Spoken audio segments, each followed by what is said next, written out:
Ladies and gentlemen, please welcome the Chairman of the Board of the Memphis Area Association of Governments, Mr. Hugh Davis, Jr.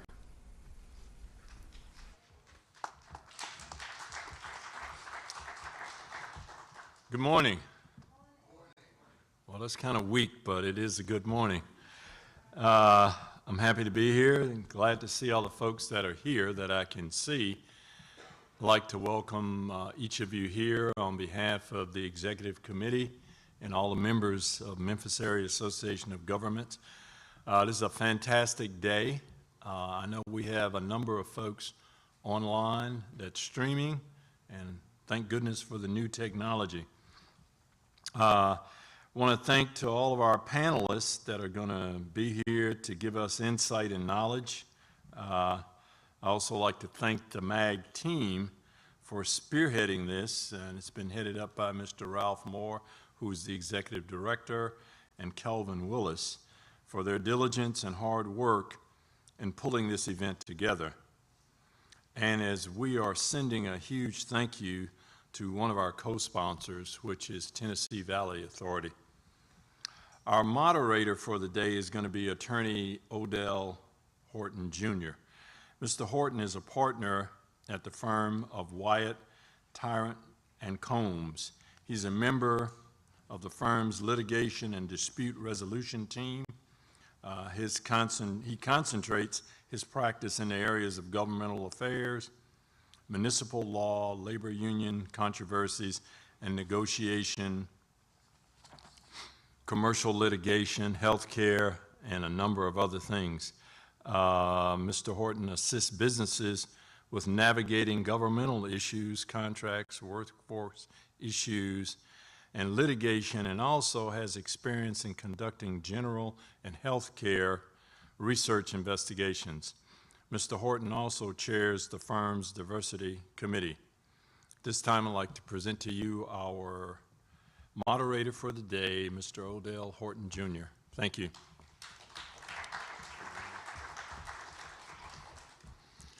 Thank you, Hugh, for that kind introduction, and again, welcome to Blue Oval City Forum.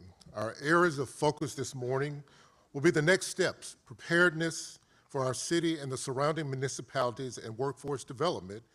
In addition to hearing from planners, developers, you'll be able to glean some powerful information from those who've been there and done that. We will have the mayor of Chattanooga, Mayor Tim Kelly, and the mayor of Huntsville, Mayor Tommy Battle. Once again, I'd like to welcome all of you that are present, all of you online.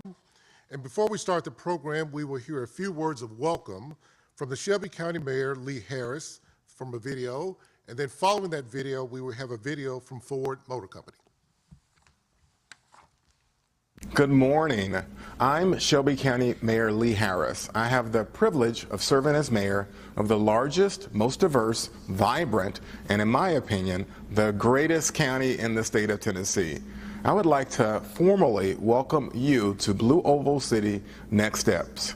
I want to personally thank the Memphis Area Association of Governments for hosting this conference to prepare for Blue Oval City development here in West Tennessee. I'm happy that our state and our region have made history in securing Blue Oval City, which is the regional megasite's first tenant and the future home of the world-renowned automotive manufacturer Ford Motor Company.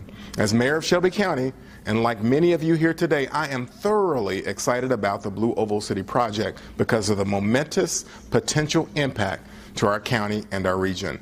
The Blue Oval City project will generate 27,000 new direct and indirect jobs, which includes over 6,000 skilled labor jobs. We've heard from our partners in organized labor, and they are thrilled, and they have already moved into high drive to recruit new folks into the building and construction trades to prepare for this work. In fact, I recently heard from iron workers here in Memphis and Shelby County. They are hoping to bring at least 1,000 new individuals into ironworking apprenticeships before the end of the year in order to gear up for Blue Oval City. These individuals will have the opportunity to learn a trade, receive full benefits, and make upwards of $20+ an hour on day one. These new job opportunities and opportunities to make a good wage for a good day's work will transform this region, and we're thrilled to be part of it. This project will increase our economic impact in our county and our region, which includes $1 billion in annual earnings, over $3.5 billion each year to Tennessee's gross state product, and $22.4 million each year in state tax revenue. Thank you for your time today, and enjoy the conference and your stay in Shelby County, Tennessee.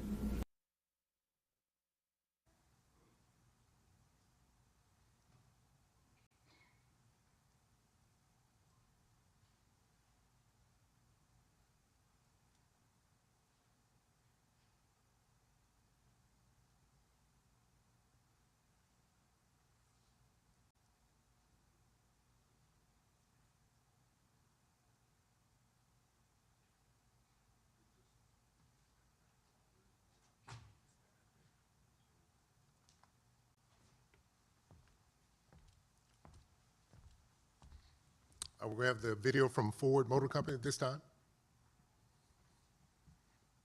I guess we'll come back to that later. This is all about Ford leading our whole industry into the future. For most of the last 100 years, it hasn't changed a lot. There have been a series of evolutions, but very few revolutions. This changes everything now.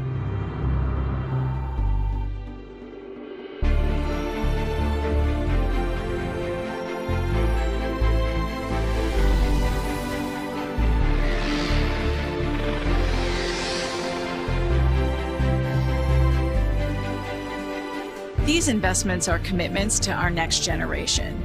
It demonstrates to them that not only can we continue to deliver on our promise of the freedom of movement, but that we can do it and care for the planet at the same time.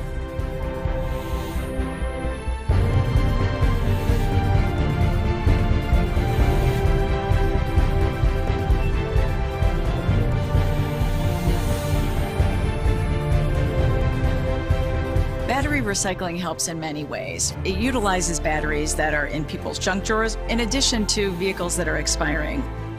It will also help us work down the cost as we strive to make these vehicles more affordable for everyone. We've really taken advantage of having a clean sheet of paper to deliver the most modern and advanced assembly plant ever in our history. We're taking advantage of our Blue Oval Intelligence technology stack to connect the vehicle not only to the manufacturing process and all of the tooling and equipment, but also to the workforce. But our investment doesn't stop in Tennessee. In Kentucky, we're building 2 co-located battery plants in partnership with SK Innovation. Ford is opening a new chapter in automobile history with its new lineup of electric vehicles. Blue Oval SK will embody the spirit of collaboration.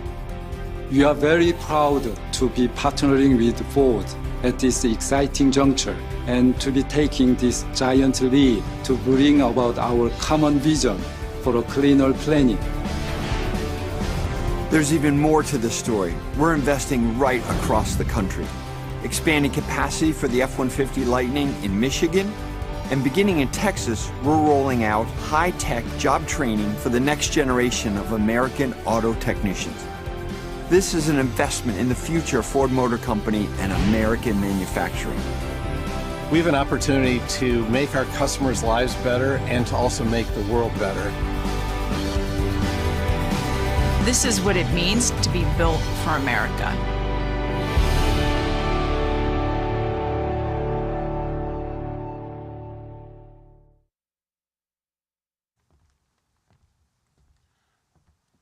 Thank you. At this time, we will have our first session and group of panelists. If our panelists would like to come start their way to the stage now.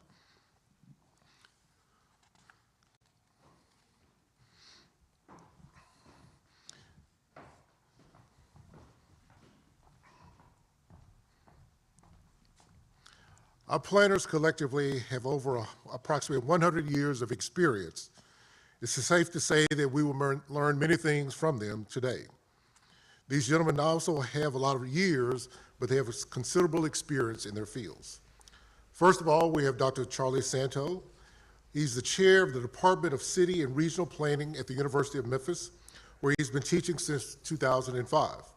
He is the recipient of the University of Memphis College of Arts Science Distinguished Research Award for Engaged Scholarship. He is the author of articles that focus on public investment and urban revitalization, published in the Journal of Urban Affairs, Journal of Public Education and Research and Community Development. Before becoming a professor, he was a principal planner for housing and neighborhood preservation in Richmond, Virginia. He's recently worked on the art-based community development in Soulsville, which is here, and has had regional recognition. Phil Walker is the principal of the Walker Collaborative since 2002, where he's a planning and consulting firm in Nashville, Tennessee. He has 35 years of experience, the Downtown Revitalization Director of Pensacola, Florida, Clarksville, Tennessee, and city planning for Natchez, Mississippi. In the private sector, he works for Heights Nielsen Associate in New Jersey, LRK in Nashville, Chris Chapborn and Associates in Cambridge, Massachusetts. He's led citywide comprehensive planning for Pikeville, Kentucky, Hernando, Mississippi, Anston, Alabama, and Tullahoma, Tennessee. He's a member of the American Institute of Certified Planners since 1989. He's published the book Downtown Planning for Smaller and Mid-Sized Communities. Finally, we have Mr. Randy Gross. He is an economic and strategic planning and development consultant for more than 35 years. He has participated in more than 650 projects worldwide. He's worked in offices in Johannesburg, Washington, D.C., and London before returning home to Nashville, Tennessee. He specializes in economic analysis for real estate markets and financial feasibility, community facility needs and assessment, target industry and workforce assessment, economic and fiscal impact analysis. He's developed specializations in downtown and neighborhood revitalization, affordable and mixed income housing, tourism development, transit orientation development, preservation and adaptive use, agriculture and rural development, as well as several other areas. Let's welcome our panelists. Before they get started, let me say that we will have a chance for question and answers following their presentation. I think there are cards available, so if you'll write your questions out on the cards, we'll take those up and we'll get those to the panelists. Gentlemen.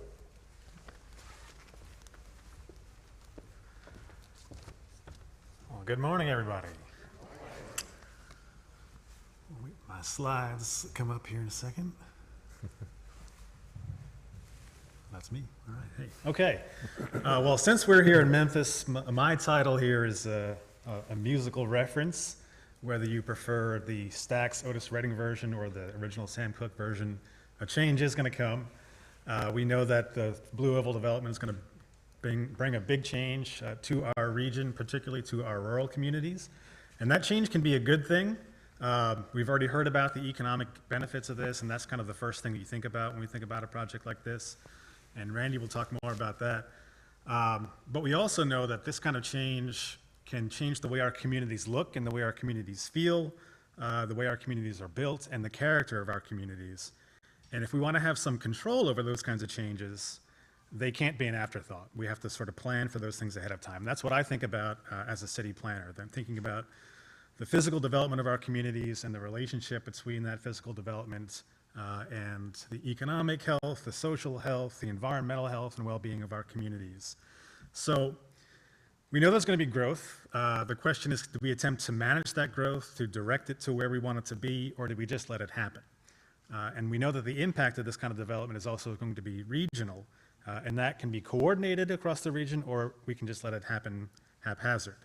And I'll argue that we need to be coordinated and plan for those things. And Phil is going to talk more about how we plan and how we can use tools to manage that growth so that it serves our region best.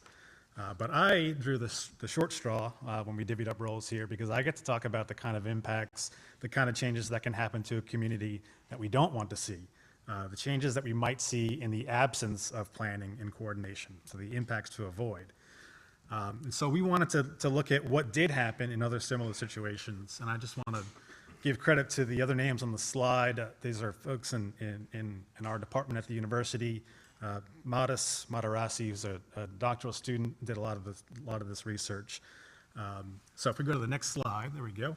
So we looked at 5 relatively recent auto plant locations that we think have some similarities to the Blue Oval development. We did a scan of how these places changed. We looked at population change, we looked at commuting patterns, we reviewed media, and we scanned their comprehensive plans of these places, looking for key and common issues and challenges that have arisen in these locations after plant development. So issues that require reactive planning and intervention that could have been avoided with proactive planning. And we'll also hear from Huntsville and Chattanooga later as well. So we go to the next slide. And one more. So just for reference, here is the Blue Oval location in Stanton. The population of Stanton, a very small town. And then on the next slide, we see population trends for Haywood and a couple of the closer, smaller cities, pretty steady population trends. And on the next slide, we looked at commuting patterns, and we look at these issues across all the case study areas. And this is showing us that there's about 2,000 people who commute into Haywood from elsewhere to work, and about 2,000 who live and work in Haywood, and about twice as many who live in Haywood and commute out. And Randy's going to talk more about commuting patterns as well. Next slide. And then we looked at all these issues for our case studies as well. So Spring Hill is the one that folks might be most familiar with. It's was the Saturn plant in 1990, is now GM, a little bit southwest of Nashville, a lot closer to Nashville than Blue Oval is to Memphis, partly located in Williamson and partly in Maury County. And you see the dramatic population increase in both Spring Hill proper and in those counties. That's a change from 1,500 to a population of 50,000. The next slide shows similar change in Smyrna, southeast of Nashville and Rutherford County. Population went from 8,000 to 50,000. And you might think that those two are, because they're close to Nashville, it's just kind of, that growth is kind of an extension of Nashville suburbanization. But if we go through the next 3 slides, we'll see that in all the other case studies as well, Georgetown, Kentucky, Greensburg, Indiana, and West Point, Georgia, they all had that same dramatic population increase after the plant development. So you can just flip through those. And one more. And go to the next one. All right. And then we looked at commuting patterns for each of these. And the analysis of commuting shows that the impact of these plants is regional. In other words, it's not like you can just drop down a plant in Georgetown, Kentucky, and everyone who works at that plant will live in Georgetown, right? People are still commuting in. That means that some of the housing development and the tax base is going to other communities. Commuting means that the potential traffic and congestion that comes with it. So the costs and benefits of these developments are all regional. So if you go to the next slide. So our key findings so far that we've already talked about is this dramatic population growth. The impacts, both positive and negative, are regional. And then we looked at the plans for these areas, and we found that typically they didn't plan ahead for the development, but they have all had issues arise afterwards that are addressed in their plans.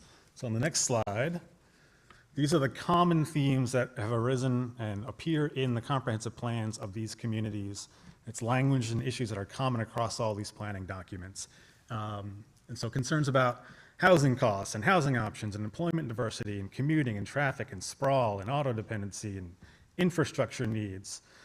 So I won't go through all of these in great detail, but I'll touch on some of them very quickly on the next slide, and you can go to the one after this. Concerns about housing costs and housing options, right? If you have an increase in population, that means an increase in demand for housing. If supply doesn't keep up with that demand, prices go up. But if you are able to maintain supply, can you do it in a way that is in keeping with the community's desires for how your community is going to look? So Greensburg's plan, for example, notes that housing prices soared after that plant opened because housing options were limited. In Smyrna, they had sort of the opposite. Housing construction in Smyrna skyrocketed. The number of building permits increased 20 times in a 3-year period after the plant was built.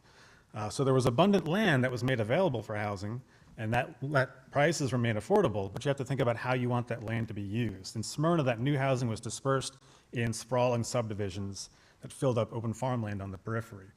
Similar issues in Spring Hill. Spring Hill's plan talks about rapid housing development and demand for new residential development that's putting a strain on service delivery and infrastructure, and a lack of housing options. You need to have a range of options beyond single-family detached in order to ensure housing affordability. So if we go to the next slide, Employment diversity, and Randy will talk more about this. If you have employment that's all heavily dependent on one industry or one type of industry, that creates a danger if something disrupts demand for that particular industry. The next slide. Commuting times and traffic. So as we've shown, we still have people commuting into these areas. That's especially true if there isn't sufficient and affordable housing clustered nearby the manufacturing facilities, and that's the jobs housing imbalance, or if there's not a job-ready workforce nearby, or if there isn't some form of accessible transit that can connect the facility to larger urban areas that might have job-ready workers. And so you've seen increases in traffic around all these areas. Think about the I-24 corridor that connects to Smyrna. 30% of the traffic in that area is coming into or out of Smyrna, to the point where they had to expand the interstate and add additional lanes and then build an 840 loop to connect 24 and 65 and 40. And if we go to the next slide.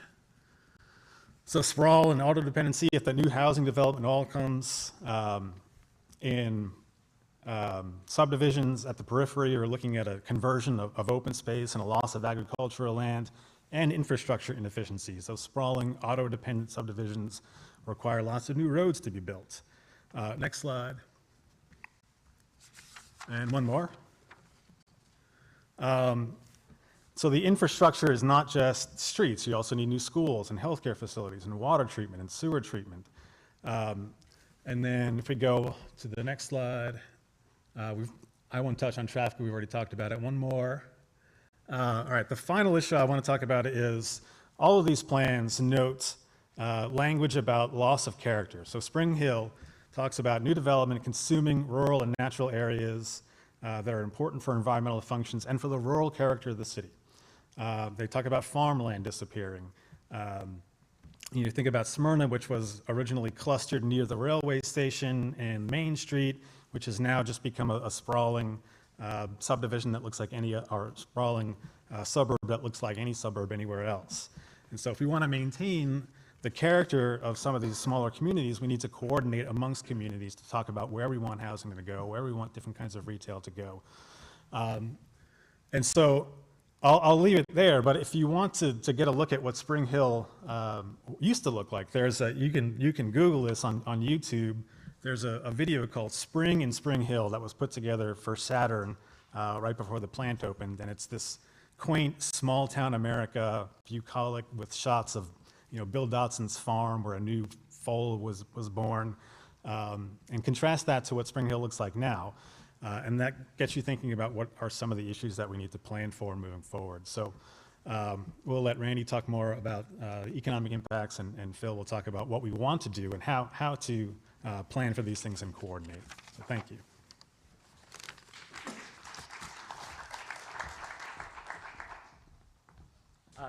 Thank you, Dr. Santo. I'm going to be talking about the economic implications of the facility of the Blue Oval City and its impact specifically on the MAG region, on the four-county MAG region. So if we could go to the next slide. Next slide, please.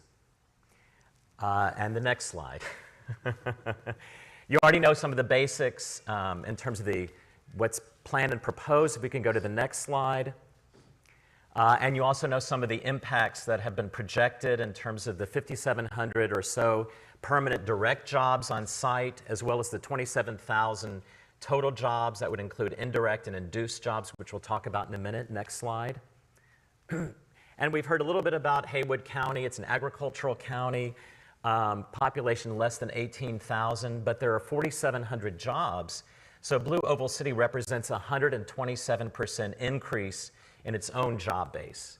And that could happen within a very short period of time over the next several years after that facility is up and running. Next slide, please. And Haywood County has seen declining employment, so this will certainly be a shot in the arm in terms of its own employment base. Over 20 years, they've lost about 1,300 jobs. Even since the recession in 28, 29, they've lost employment. So this will be a real benefit to the county. Next slide, please.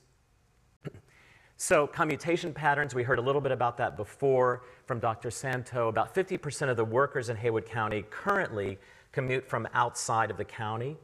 And then about 15% overall commute currently from the MAG region, from the 4-county MAG region, about 5% currently from Shelby County, about 4% from Lauderdale, 3% from Tipton, and about 2.5% from Fayette County. So that provides an indicator of currently what's happening and what could be happening in the first few years of this operation. Next slide, please. So let's talk about comparable experience. We heard a little bit before about that. Next slide.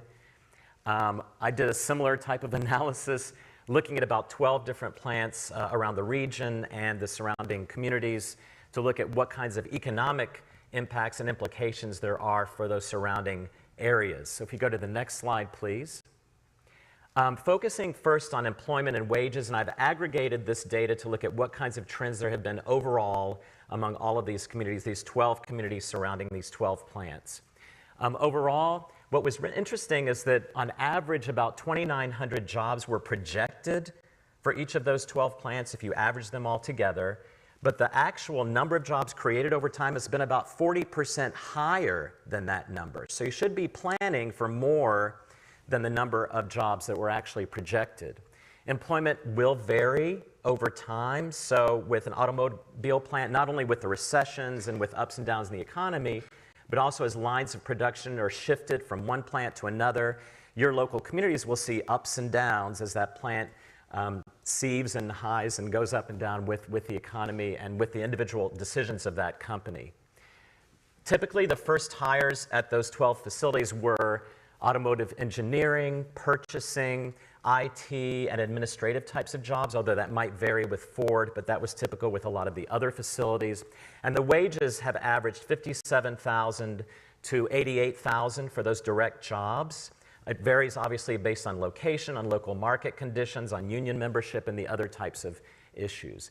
Indirect and induced jobs, those are the actual estimated among those 12 facilities, have ranged from about 8,700 to almost 50,000 within their respective regions. But the wages have been fairly, for those induced jobs, are fairly low. And when we talk about indirect and induced jobs, indirect jobs are those jobs created as a spinoff from the company through its suppliers, et cetera, that supply that operation. Induced types of jobs and wages come through the employees and their households and the expenditures in the regional economy. Those types of jobs, like retail services, logistics, have been in the $23,000 to $36,000 range on average for those. So those are lower wage jobs than the direct manufacturing jobs that you'll see created on site.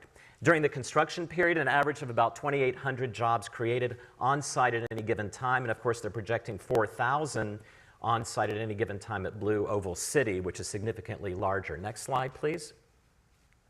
In terms of suppliers, it's very important to understand that supplier base and how the local communities within the 4-county region might actually attract or be home to some of those suppliers. We already know in Tennessee we have a number of automotive suppliers already. So those might be having new contracts with this facility, but there may also be a need for additional suppliers. And there's been a range of different types of activity around these different plants based on car makers' policies, based on the local labor market, based on existing supplier businesses, as I mentioned, like in Tennessee. For example, in Smyrna, because it was a new Japanese facility that had a culture of just-in-time supply, and there was very tight control over those suppliers. A lot of suppliers moved from Michigan to be in Tennessee near that plant, that Nissan plant in Smyrna. In Vance, Alabama, which is the home of the Mercedes-Benz plant, there were 65 suppliers for that plant, only 9 of which were in Alabama. But over time, there have been a number of suppliers that have moved into or started operating in the Tuscaloosa area around that facility. In Lincoln, Alabama, which has a lot of similarities to Stanton in terms of its location vis-a-vis Birmingham versus Memphis, and a sort of rural location, they have about 4 suppliers located almost directly adjacent to the site, 9 in that red sort of impact area that you see on the map, the 5-county impact area, and 18 throughout north and central Alabama. But what's interesting is there's a little piece missing there, which is Jefferson County, which is the home of Birmingham, which doesn't have any of the suppliers for that facility. So that's very telling there. The next slide, please. Just again, looking at population impacts, Just aggregating the data from the different areas, similar type of analysis to what Dr. Santos' group has done is looking at population, which increased significantly in the first 10 years and then has declined in terms of the rate of growth over time among the 12 communities surrounding those plants. If we look at specifically the local and town impacts, it's averaged about 180% growth in population among the various towns where those facilities are located. Obviously, we'd heard about Spring Hill, 427% growth in the first 10 years of operation. That's been 5,000% growth in the 30 years over the life of that project, so significant population growth. Similar in Lexington, Kentucky, and Smyrna and places like that. But what's interesting is if you look at West Point, if you look at Greensburg, West Point, Georgia, Greensburg, Indiana, where there have been automobile facilities, the population growth has been much slower. And when we aggregate this data looking at the 12, we can definitely see a trend where fast-growing metropolitan areas like Nashville, Lexington, Kentucky, the automobile plants that have located in those areas, those communities have seen tremendous population growth, but not as much, not as fast in Tupelo in Mississippi or Greensburg, Indiana, or West Point or Lincoln in Alabama. So there's a differentiation a little bit in terms of immediate population growth and household growth in those immediate areas, the counties like Haywood that surround that plant. If we go to the next slide, please. Similar with commutation patterns, the lesson here, as we're hearing, is that when you're in a rural location, there'll be much greater commutation into the plant from other areas because the local labor force cannot supply the labor for that plant. There's not enough people there to supply the labor, even over time, so you'll see greater commutation patterns from throughout the region. And you know, that will increase. In Greensburg's case, there are 30 counties within their primary labor shed, their labor market for Greensburg, Indiana. So you can see how wide and how broad that area can be. What that also means is that some of the impacts are distributed more broadly. So they're not necessarily going to be Spring Hill or Smyrna because those are fairly concentrated. And in Spring Hill's case, there's a little thing called Cool Springs, which is a corporate campus you may have heard of, just north of there. And in fact, today, nearly all of the people, or most of the workers, a large number of the workers in Spring Hill work in Cool Springs. They're not really working at the automobile plant. So I think a lot of the workers at the automobile plant are commuting in from further, more rural areas to the south and east. So that's how the commutation patterns have sort of played out. Next slide, please. So if we look at some of the business impacts, again, it depends on location, it depends on the types of jobs. If we're talking about the business-generated or indirect impacts, there are the suppliers we talked about, and then when I aggregated the data in terms of the types of employment, the types of industries where you see the greatest impact among these plants, it has been in transportation and logistics services. Now, the MAG area is already a global leader in transportation and logistics services. You have a lot of those types of businesses, so you're going to see more of that. You're going to see additional sales, for example, at some of the existing facilities in that industry. Administrative services as well, and then there are those industries that serve the household base, education, healthcare, retail, when you have the household base and the labor force to support those. In terms of induced impacts, you have employee-generated impacts around the site. For example, restaurants, gas stations, convenience stores that will most likely pop up at that interstate exit where there's really nothing much so far around Stanton. And then there's the household-generated demand that will be generated around your communities throughout that 4-county MAG region related to retail services, entertainment, and housing, obviously.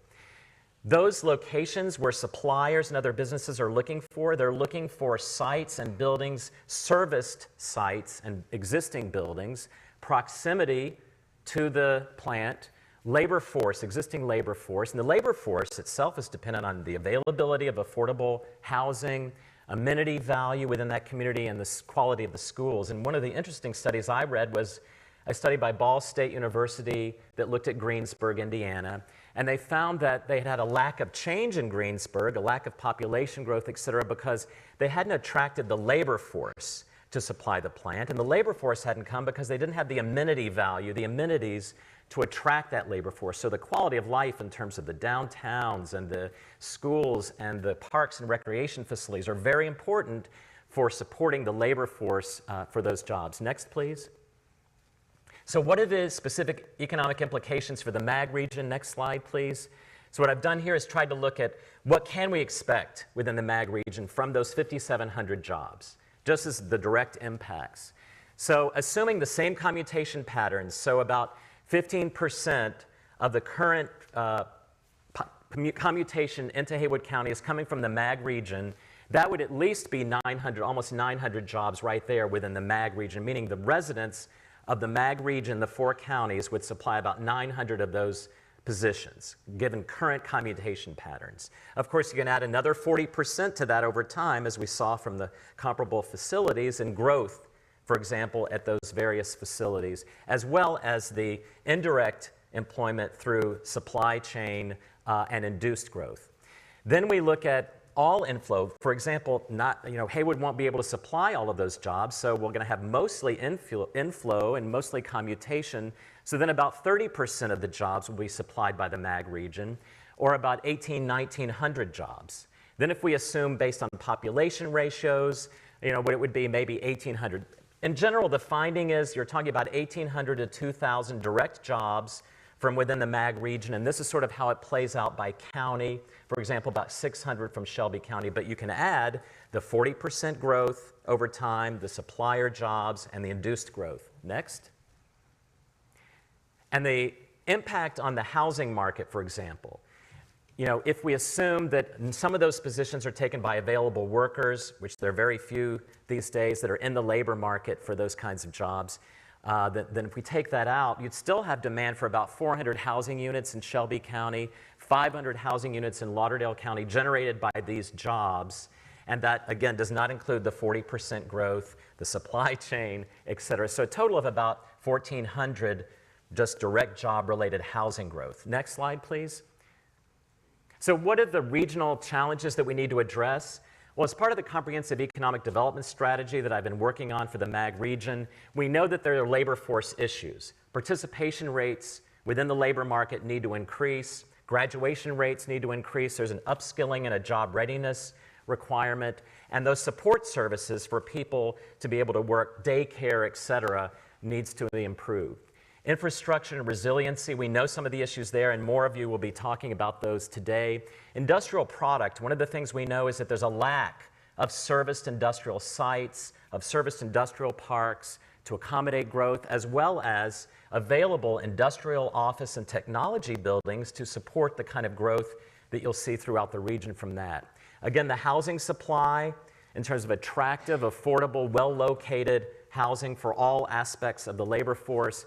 And then finally, the amenities, as I described before, that can help support the growth of the labor market. So there are opportunities for the use of financing and leveraging in terms of tax increment financing, public-private partnerships, pilots, et cetera, to leverage some of the amenities in these smaller communities that you'll need to help support that growth. But that's sort of the direction we're headed, and I look forward to the discussion today. Thank you. Good morning. Yeah, I don't know how stringently the organizers of the conference plan to stick to the schedule, but according to my watch, I've got negative 2 minutes to give about a 20-minute presentation. So if a big hook snatches me off the stage all of a sudden and I disappear, you'll know why.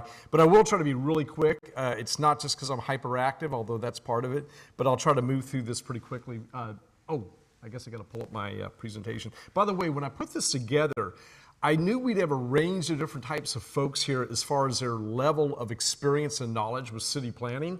So I really wanted to target folks, say, from Haywood County and some of the smaller communities. So if you're one of those people who already know a whole lot about planning, a lot of counties, particularly rural counties, don't have a real rich tradition of planning, particularly zoning. So I was kind of targeting those folks. But if you're already very familiar with planning, what I'm going to present, a lot of it's very, very fundamental, so it may be a great time to catch up on email, text, that sort of thing. Next slide, please. So we already know the impacts are going to be pretty significant, or potentially. So the plant will bring tremendous benefits to the area if, ... next slide, if the area's communities plan for it. So, this thing can either be fantastic for the area or or, and unfortunate is probably too strong of a word, but maybe less fortunate than it could be if you did planning. And the outcome is really going to depend on how effectively the negative impacts are mitigated and the benefits are leveraged. And that applies to a lot of things in life, really. But the outcome, I think, will be tied directly to the extent and the quality of community planning. Next slide, please. Now, you've got a really rare opportunity here to get it right from the beginning. You know, the vast majority of planners spend most of their time trying to fix places up that are already existing, right? It's pretty rare to get an opportunity to plan a whole new area. And we're always hearing when we arrive to these communities to do plans, gee, you should have gotten here 20 years ago. You know, we hear that a lot. I mean, here's just an example, Kingsport, Tennessee. You can see the existing condition. You know, the visioning is, this is what it could be, but a lot of focus really is on what, how to fix things up. Next slide, please. And I hate to, if you go to the next slide. Great. I hate to bash, we're all kind of jumping on Spring Hill, but I mean, it really is a stark contrast from what was there in 1990 to what's there now, the population growth. And by the way, on the then photo, I couldn't find anything from the 1990s. This may predate the 1990s slightly. I'm guessing 1980s. I don't know. But anyway, a top state official said Spring Hill has one of the robust economies across our state. And that is absolutely true. However, the other half of that is they also have some of the most robust sprawl in the state. If you go to the next slide, please.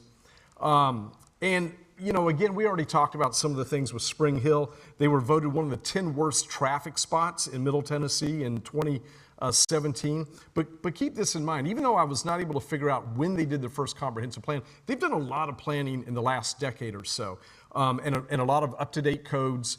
And every aspect of development in Spring Hill is based on code, everything from the thickness of the asphalt on roads to whatever, but it's all based on the wrong model. It's based on a model of sprawl. Next slide, please. So I want to switch now, just talk about getting it right through planning and zoning.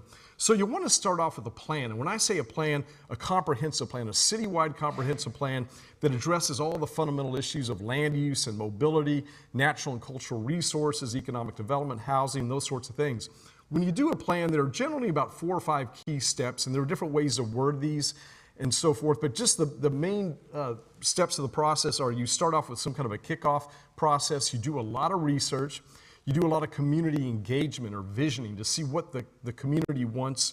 You do what's called a charrette. I'll explain a little bit more about that later, but it's basically a multi-day intensive brainstorming process to come up with the key ideas for a plan.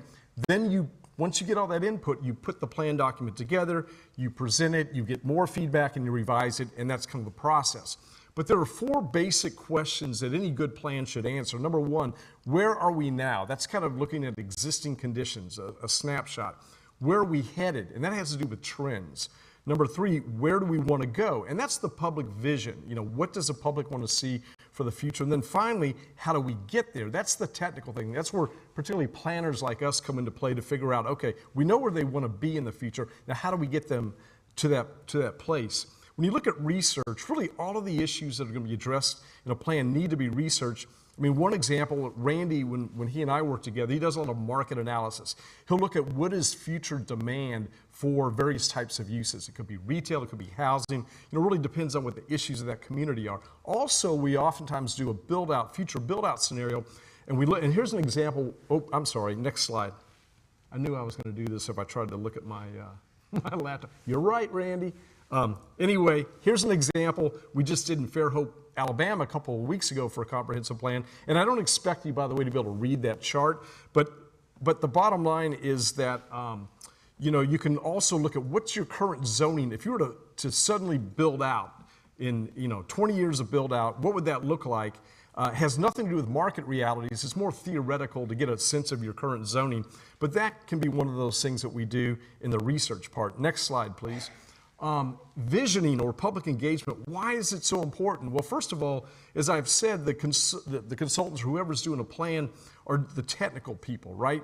But it's really all about the community's vision. And a charrette is, literally a multi-day event to come up with the key ideas for a plan.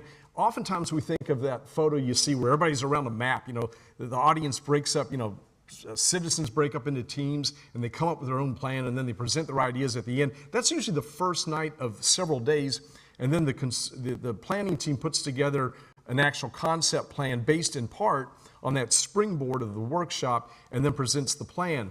But the reason it's so important to get public engagement, not only do we sometimes hear good ideas from the public, we also hear a lot of crazy ideas. But we're very respectful of those crazy ideas, and we say, yeah, okay, that's interesting. But the real reason is because when you have a hands-on process for the public, they start to get a buy-in. They have a sense of ownership of the plan. And if you can get those people to have a sense of ownership, then 6 months later, when City Council has to vote on some project, funding a project that came out of the plan, they're the squeaky wheels that show up at the meeting and advocate for that. So that's another reason public engagement is so important, not just to hear what they have to say, which is important, but also to get that buy-in that's so critical.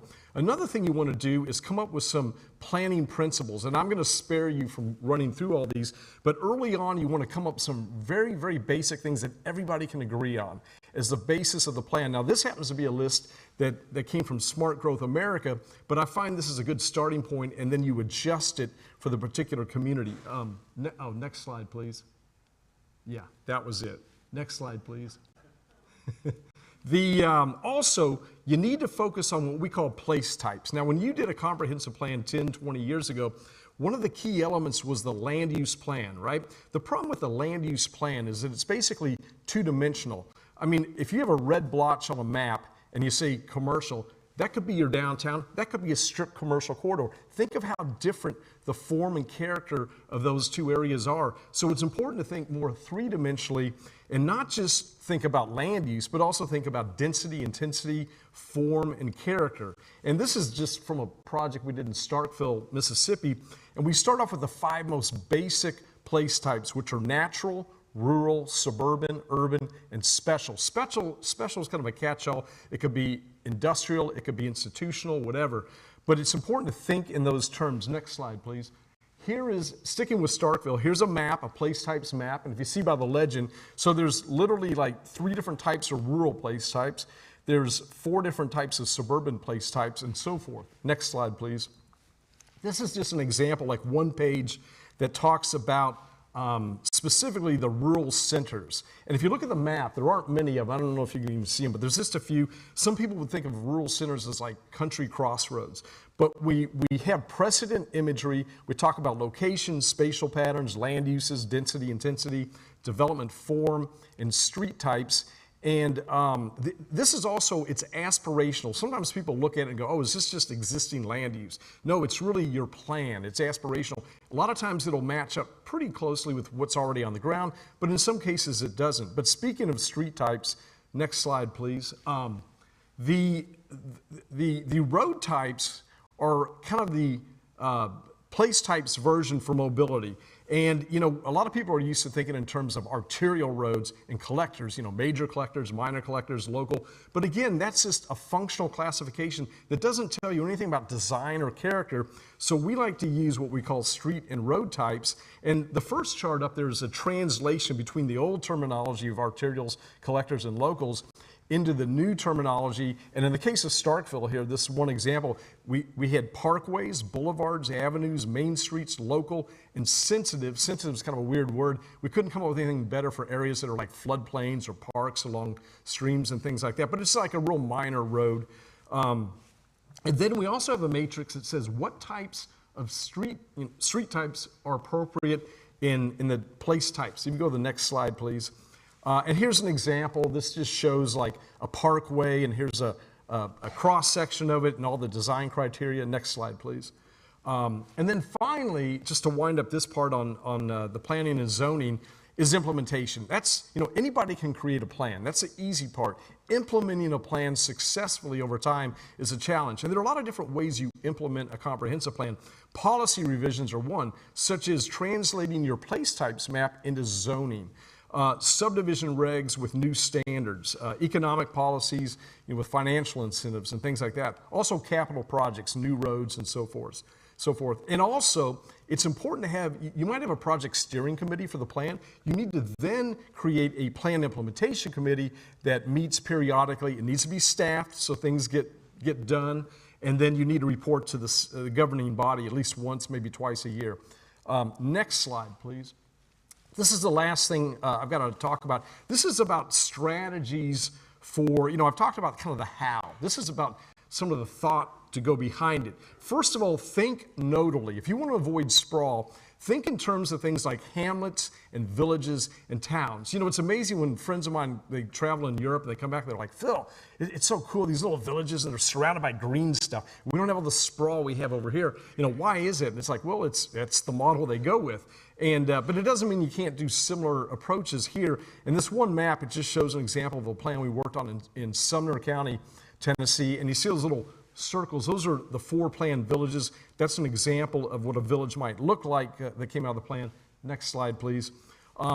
Another thing to think about that fits in with this is traditional neighborhood development, T&Ds, which have been around now for decades. T&Ds are simply planning the way we used to do in this country prior to roughly World War II, when we started planning only based on the automobile. And you've got a great example, and there's hundreds all over the country, maybe thousands at this point, but one is Harbortown in Memphis. And when you look at the characteristics that I won't go into, but it's like a community from pre-1930, right? And that's a way to save land, to be compact, walkable, and a lot of positive planning achievements. Next slide, please. And then also a project I worked on, Randy was part of this as well, Lookout Mountain, Georgia. Now, that was an existing community, but they didn't have a town center. So I worked on a plan for a town center in 2008. It was interesting because once the town did that plan that we prepared, developers kind of popped up and had their own plans. And we kept seeing these plan stages and said, hey, guess what? We need to have a set of design guidelines so that no matter what the future plan is, whatever future developer pops up, that it fits these ideas. And they finally got a plan, and they've actually finished at least the first phase of the town center. Another thought, avoid strip commercial corridors. When you think about a strip commercial corridor, it is literally the worst of both worlds, because from a travel point of view, these roads were originally to move vehicles, and now they're full of congestion. They're the worst shopping experience you could have. Everybody knows the best shopping experience is to park somewhere and walk around, whether that's a suburban mall or even better, an actual downtown. So the strategy is, as we looked at in, next slide. As we looked at in Wilson, North Carolina, is to concentrate mixed uses at key intersections where you see those little red asterisks, and then find other uses in between. So it's not just a linear pattern of retail and fast food and so forth. You can introduce housing, maybe higher density housing, institutional uses, and those sorts of things. Next slide. And then finally, my last thought here, preserving open space. So I don't know if you're familiar with the work of Randall Arendt. He's been doing this stuff for decades. I was really flattered that he sent me a draft of his second edition of Rural by Design, which is kind of a well-known book. But he did this series, this is from literally decades ago, but this great series of renderings, where the one on the left, pre-development, you get that. Conventional development, you can see where the development is. Open space development, the same volume of development, houses, commercial, is in that open space development scenario, but you can't see it. Why? Because it's clustered, because it's worked in within existing tree lines, so the visual impact is almost zero. Here's another example from the next slide from Randall Arendt's work, where the conventional design on the left for a subdivision, all the land's privatized. On the right, you have much smaller lots, same number of lots, but you have that usable open space in the middle. And then the next slide, this is an example going back to Lookout Mountain, Georgia, when we did a comprehensive plan. We looked at one particular site and how it might develop out. If you look at Plan A, that's 39 lots. All of the land, except for, I think, one piece on the left, is privatized, kind of large lots. The one on the bottom, you've got 39 lots, but they're much smaller. You've got a better road system because it's not cul-de-sacs, it's loops, and you've got a whole lot of open space with a trail system through it. So it goes to show you that you can preserve open space and still accommodate growth. Last slide, fortunately, for y'all. Conclusions. So this is really a rare opportunity to get it right from the beginning. This doesn't come along often for most places. And there are so many examples, some of which we've shown you, of how not to do it, right? So you really need to start with a plan, and you need to implement it, and it takes time, incrementally with policies and programs and projects. And it's also important to utilize a range of these different smart growth techniques I've been talking about so that you can avoid sprawl and all the negative aspects of it, the appearance of it, the lack of functionality, the environmental impacts, and the fiscal inefficiency of it. And with that, I think there's one more slide, but I wasn't sure what the discussion was going to look like. So thank you.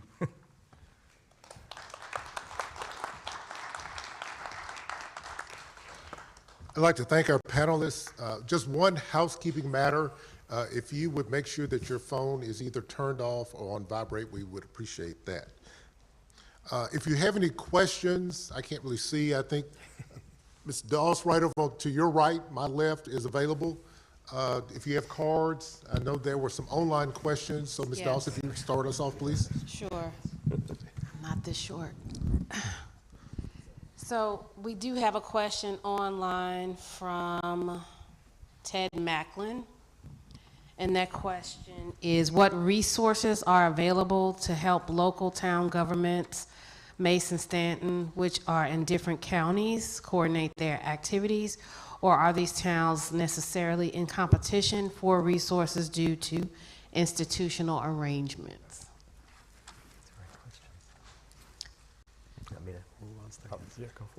I can start that out, and these Okay. guys, I'm sure, can contribute. Thank you. But one of the greatest resources you have is MAG, the Memphis Area Association of Governments, which is a regional-oriented organization that is here to help bring those resources together and help with the local communities to identify those resources, to coordinate.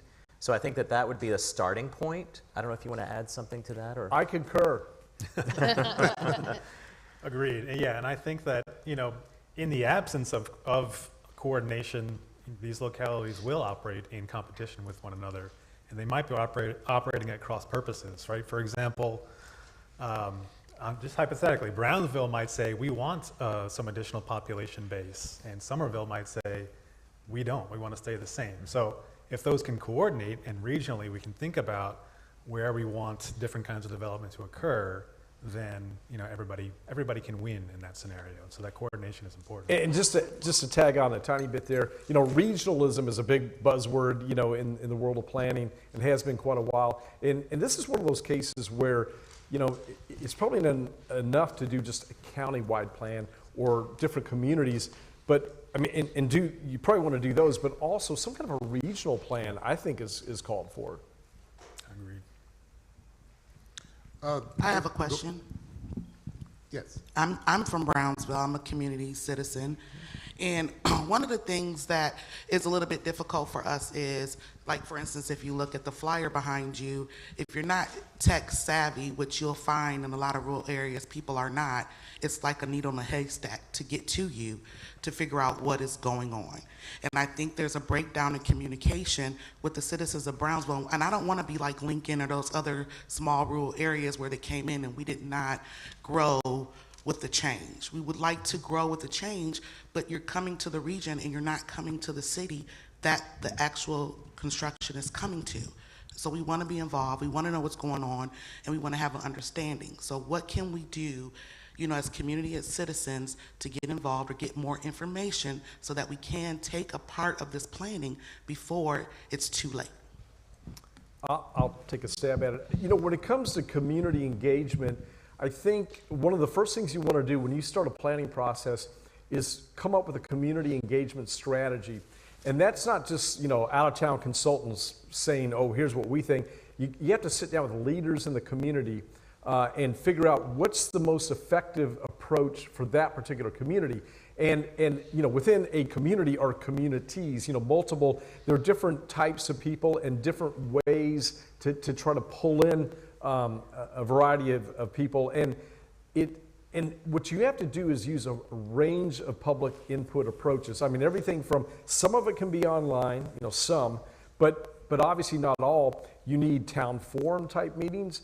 You need area meetings that are smaller, and I mean, sometimes a lot of times we'll go, if we're doing neighborhood plans, we might go to a church. You might, maybe that's the kind of social structure of that particular area. But I think that's one of the first things you want to do early on is come up with that community engagement strategy to really understand how to approach it and not just use some boilerplate approach that may work in town A, but not at all in town B.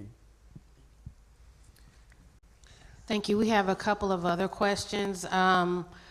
One is land costs are overvalued. What are some ways the costs can be controlled?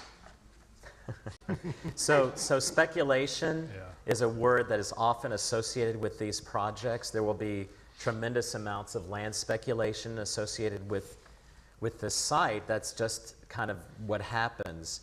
And land speculation for lay people is? That means where property owners and investors spike up the cost of their land because they know something big is coming in anticipation of that big project or anticipation of demand coming for the land. So they often increase the value of their land above and beyond oftentimes what it's really worth in order to take advantage of the situation. They're often private property owners. It's not a public government type of thing. So it's hard to control that kind of speculation around these projects. But I think, the community engagement process is part of what helps inform property owners as well as citizens about what is coming, what they should expect in terms of the impacts that we've sort of started talking about that might be more relevant specifically to that area and that might impact on them, so that people have a more realistic impression of what's actually going to be coming. And that might help reduce some of the speculation. If people have a more realistic perspective on what kinds of impacts they can expect. Okay.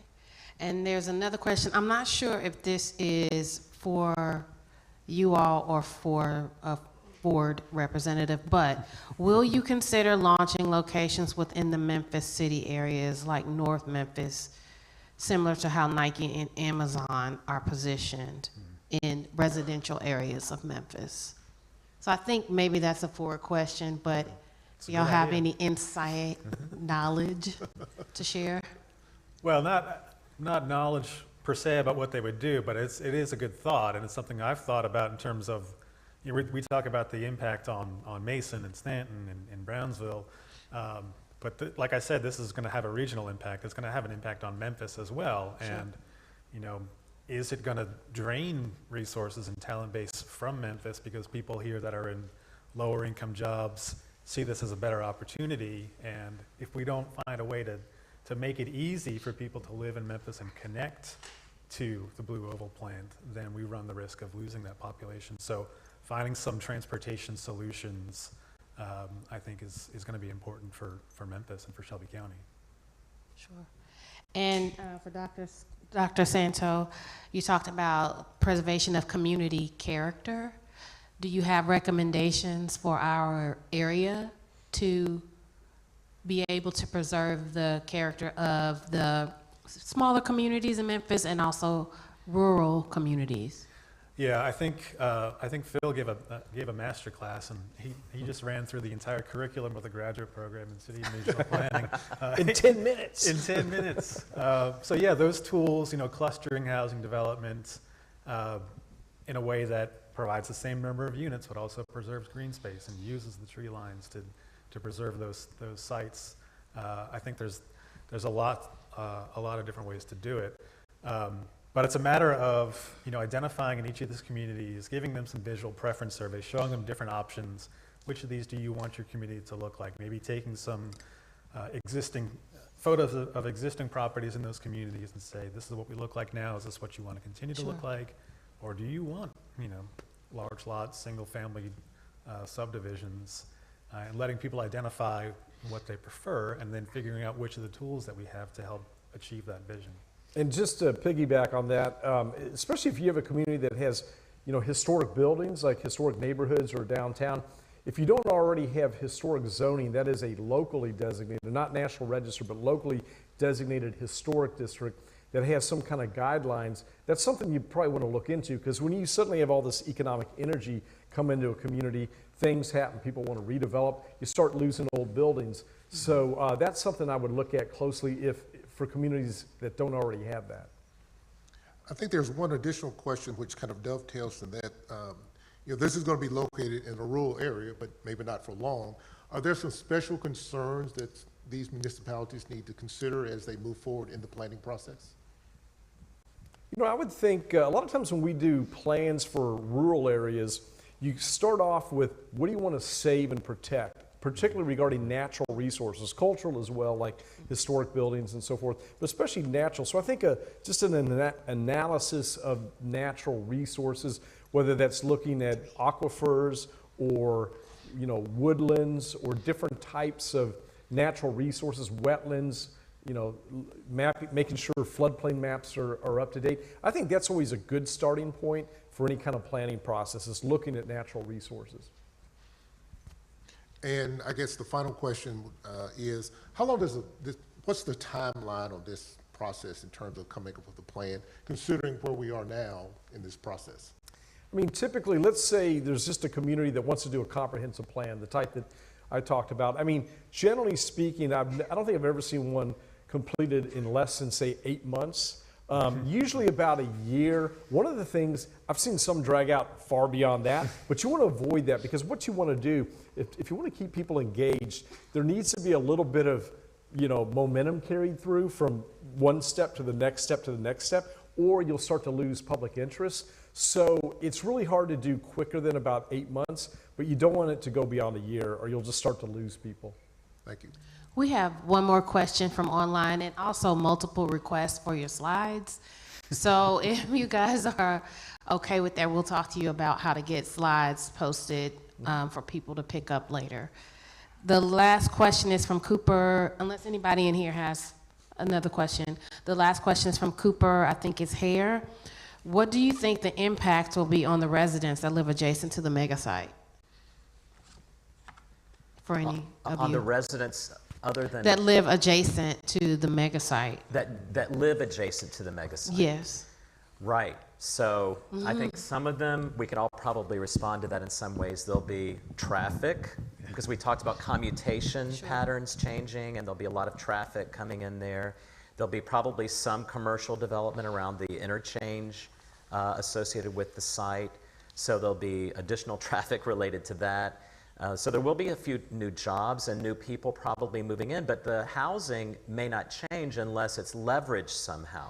As we discussed before, in those rural areas, people are not just going to start building housing there unless there's some way to create the environment to support that housing. So planning, having the right amenities in place and such, and leveraging some housing development around the site or closer to the site might support that. And just to add on to the traffic thing, and I'm no traffic engineer, I do have a valid Tennessee driver's license, so, and I would be concerned about shift changes at the plant, because that's when you get your peak traffic loads, is when there's a shift change, people coming in and people leaving. So you might kind of look at that and figure out if there's a way that they can stagger that somehow so you don't get quite the peak load on traffic.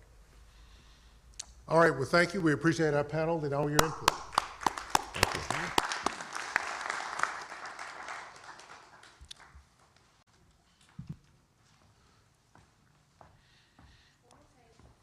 Short break. Let's just say we'll take a 5-minute break, and we'll start in the next 5 minutes or so. Thank you.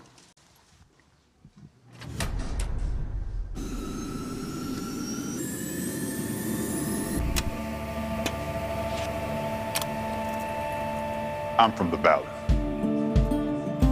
Being from the Valley isn't like being from someplace else. It's got its own way of doing things, its own energy, its own connections.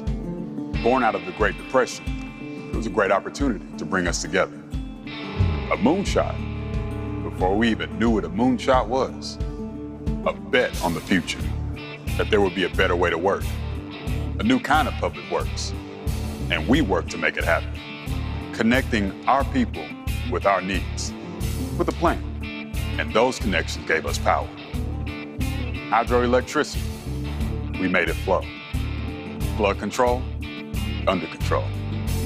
The nuclear option. We took it, and we grew, and grew, and grew. We needed more, and the TVA provided. Reduced carbon, clean air, clean water, a clean transition, the grid of tomorrow. Efficient, reliable, undeniable. Nuclear reactors setting the bar for the 21st century. EVs are easy with all this infrastructure. A new system operations center that reorganizes, reimagines, and redistributes. This isn't the future, it's today. It's the Valley. We're powering clean, reliable energy, connecting communities to opportunities. We're powered by our connections. We're the TVA.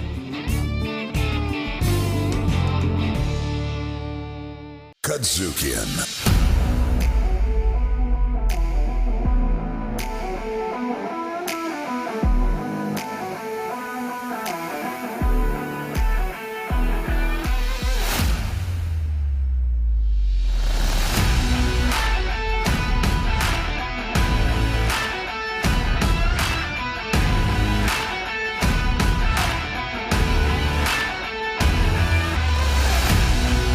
The company is based in Memphis, but it is international. A new building, an expanded team, new equipment, a new studio, all inside of 7 years. The resources that we were able to utilize with Kazukian and their team has been incredible. And our partners at Kazukian has been a large part of our success. One, it's Black owned, so we get to tell our own stories in our own way. I'm so proud of the founder, Larry Robinson, and his entire family and all of the team here at Kazukian. We are so proud of their progress that they've made here in Memphis. With social media and the technology we have today, the world is listening.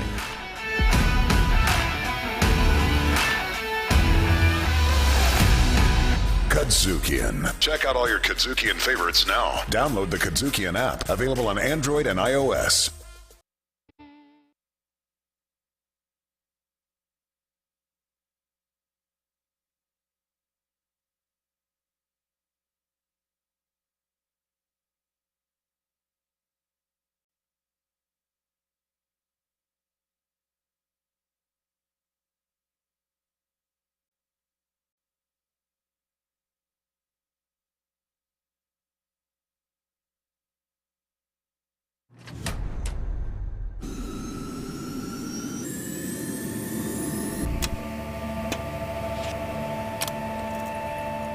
I'm from the Valley. Being from the Valley isn't like being from someplace else. It's got its own way of doing things, its own energy, its own connections. Born out of the Great Depression, it was a great opportunity to bring us together. A moonshot, before we even knew what a moonshot was. A bet on the future, that there would be a better way to work. A new kind of public works. And we work to make it happen. Connecting our people with our needs, with a plan. And those connections gave us power. Hydroelectricity, we made it flow. Flood control, under control. The nuclear option, we took it, and we grew, and grew, and grew. We needed more, and the TVA provided. Reduced carbon, clean air, clean water, a clean transition, the grid of tomorrow. Efficient, reliable, undeniable. Nuclear reactors setting the bar for the 21st century. EVs are easy with all this infrastructure. A new system operations center that reorganizes, reimagines, and redistributes. This isn't the future, it's today. It's the Valley. We're powering clean, reliable energy, connecting communities to opportunities. We're powered by our connections. We're the TVA.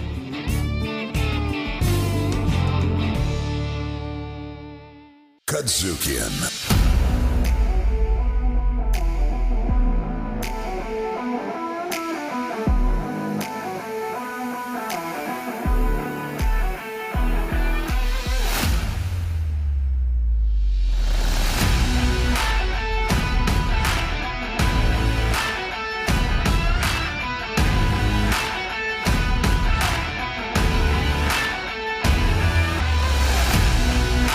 company is based in Memphis, but it is international.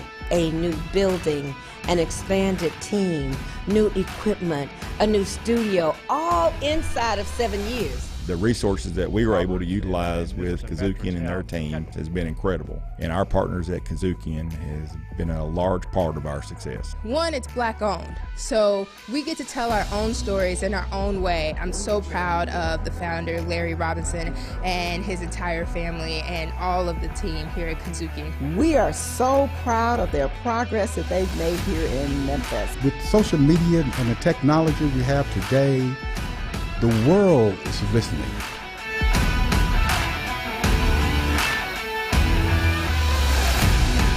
Kazukian. Check out all your Kazukian favorites now. Download the Kazukian app, available on Android and iOS.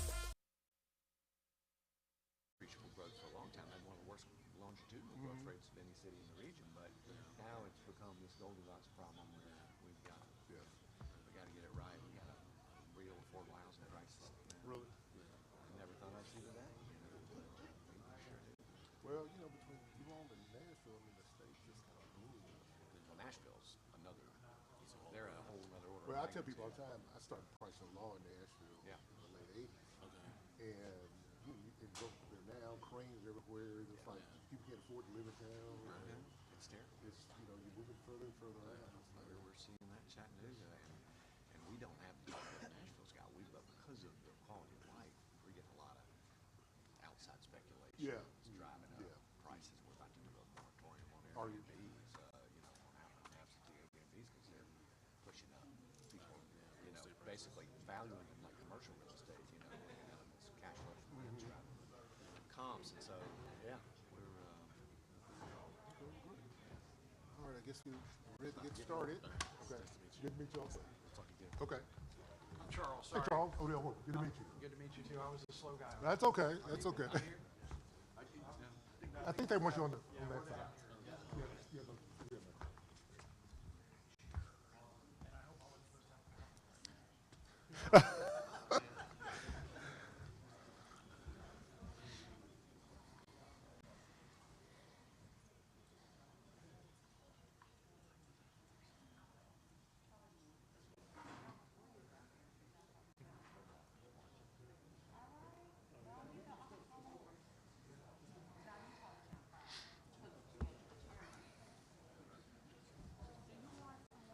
I've got some in the back.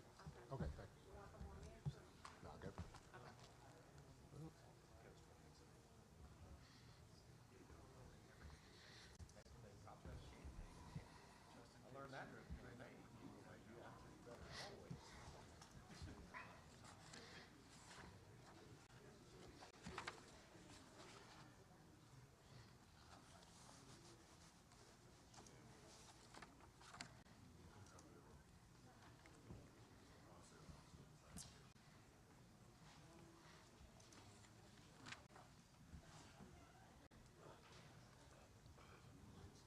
We ready? Okay. All right, we're going to get started again with our Chattanooga panelists. Our next group has come to us from Chattanooga, a lovely city. They're going to talk about the development of the Volkswagen mega site that was in their area. In the spirit of preparedness, they're going to talk about the movement in the workforce, infrastructure, and other areas of need that we would know, that you would need to know for your attention. Today we have Mayor Tim Kelly. He's a lifelong resident of Chattanooga. He embraces the approach of a servant leader. He served as the chair of the board for the Chattanooga Football Club, which he co-founded. He's also founded and owned several other businesses and is civically engaged in a number of other boards. Jeremy Freeman is also a native of Chattanooga. He serves as Senior Advisor of Economic Opportunities for Mayor Kelly. He oversees economic development, entrepreneurship, workforce development, affordable housing for the city.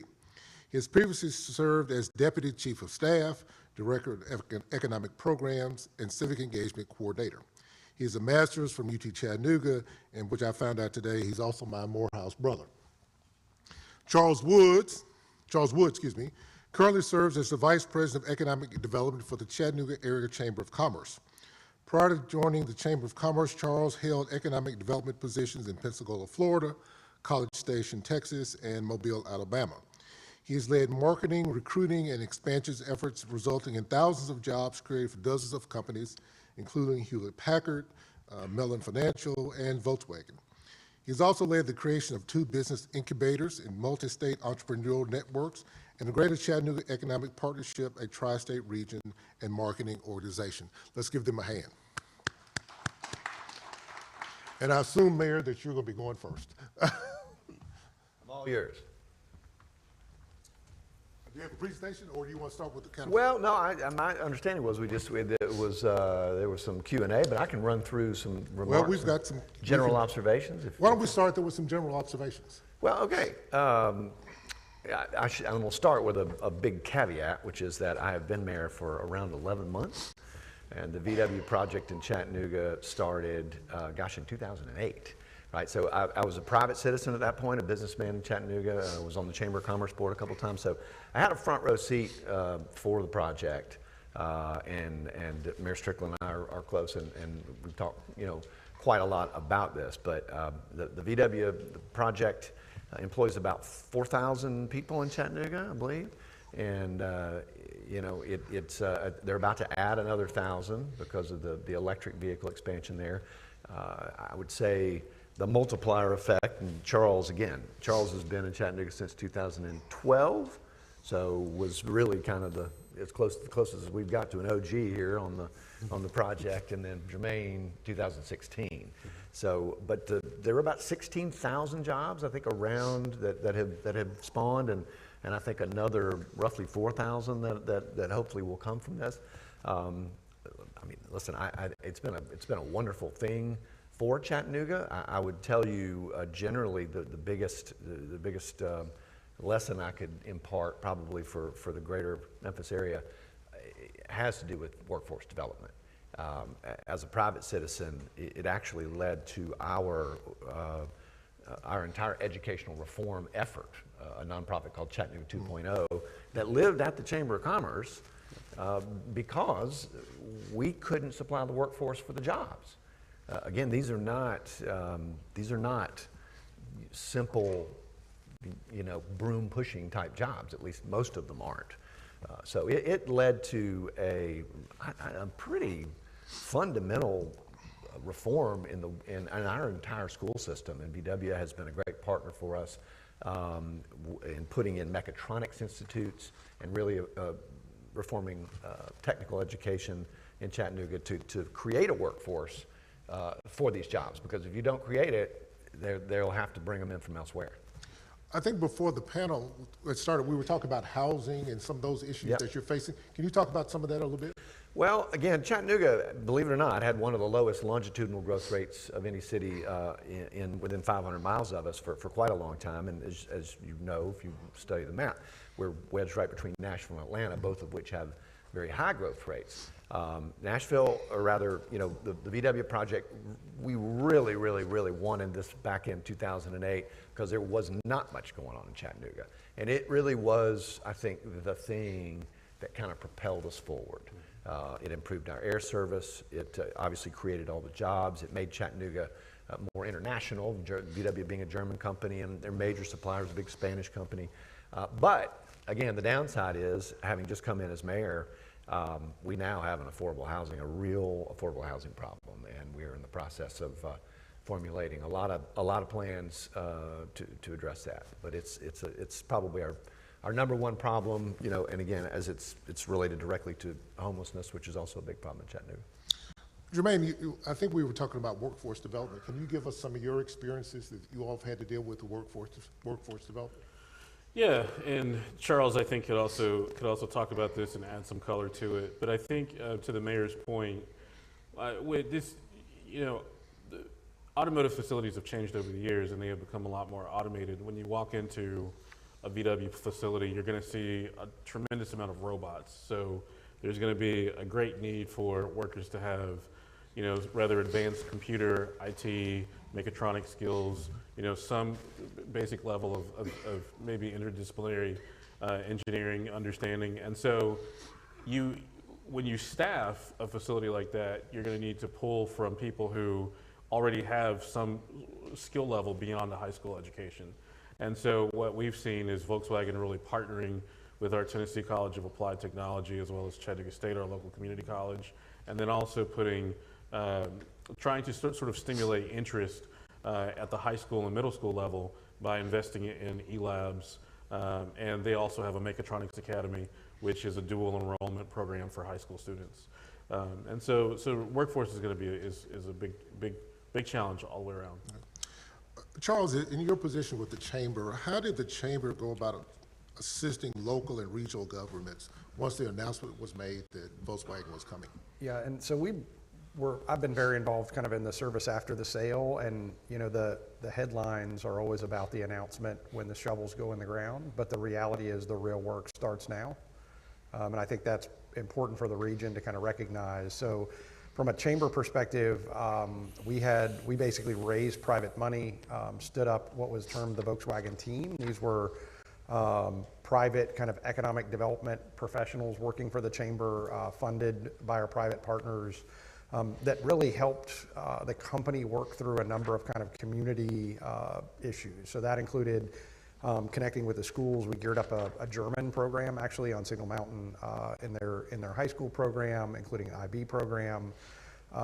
They're literally, our team had badges into the plant. As a matter of fact, a couple of the city staff people still have badges where they're in and out of the plant, frankly, when they're kind of supporting throughout the support of the development of the facility, but also kind of the integration of the company into the community was really important. And so I think, you know, that there's a lot of opportunity from a regional standpoint, I think, for core partners to play a role with Ford here, and with SK, which probably shouldn't be understated. And so for us, you know, we really acted as an extension of their team, much more in the early days, certainly, you know, 09, I think they announced the end of 08, 09, 10, 11, 12, 13. The first 5 years or so, really heavily involved in kind of problem solving, trying to smooth the path for them out ahead of the development. And so pretty more heavily engaged than you might imagine. And I would just add, if I may, I would say, you know, it not only is it an opportunity for collaboration, it's a necessity. Yep. I mean, we're lucky in Chattanooga, and I think y'all do a pretty good job of it as well. I mean, the city and the county worked hand in glove, and we had great community partners. The school system was a key partner. TVA was a huge key partner for us, and our own electric power board. And had that not happened, you know, it would have been much more difficult and time-consuming than it was. Just kind of as a general question, how has the plan affected the quality of life of Chattanoogans now?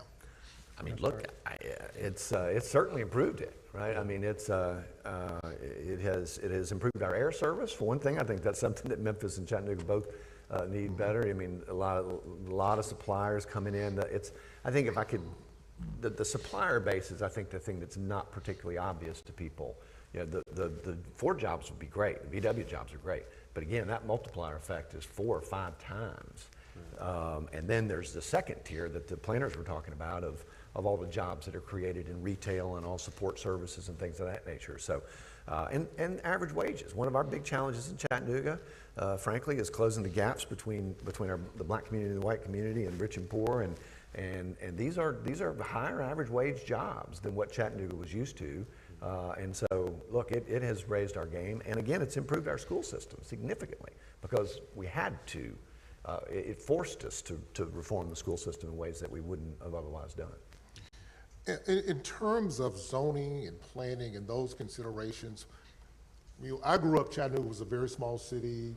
How has it changed in terms of your zoning, planning, and what you've done going forward? Well, as fate would have it, we are right square in the middle of a rewrite of our zoning code. So we're in the middle of that now.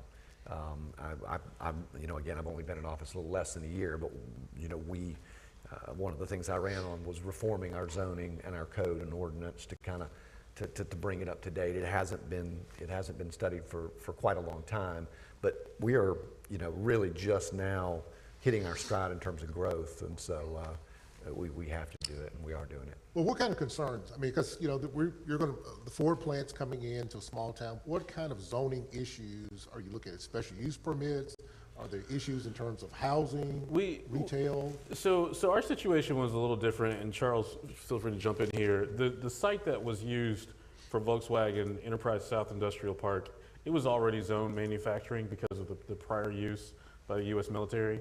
And so it was, my understanding is that it was zoned sort of manufacturing temporary, and so we made it manufacturing permanent. And so, so from that perspective, and plus the site was sort of cut off from the rest of the community anyway. So we didn't have maybe the same zoning challenges that other communities may have had. Now, it's interesting to note, though, a lot of people don't know this, we do have sort of a different, there's a smaller sort of zoning area within the industrial park because we also have a nature park that's there, which I think has been a great value add for the community. But there's not really been a big need for or any sort of big complications with special use permits or zoning.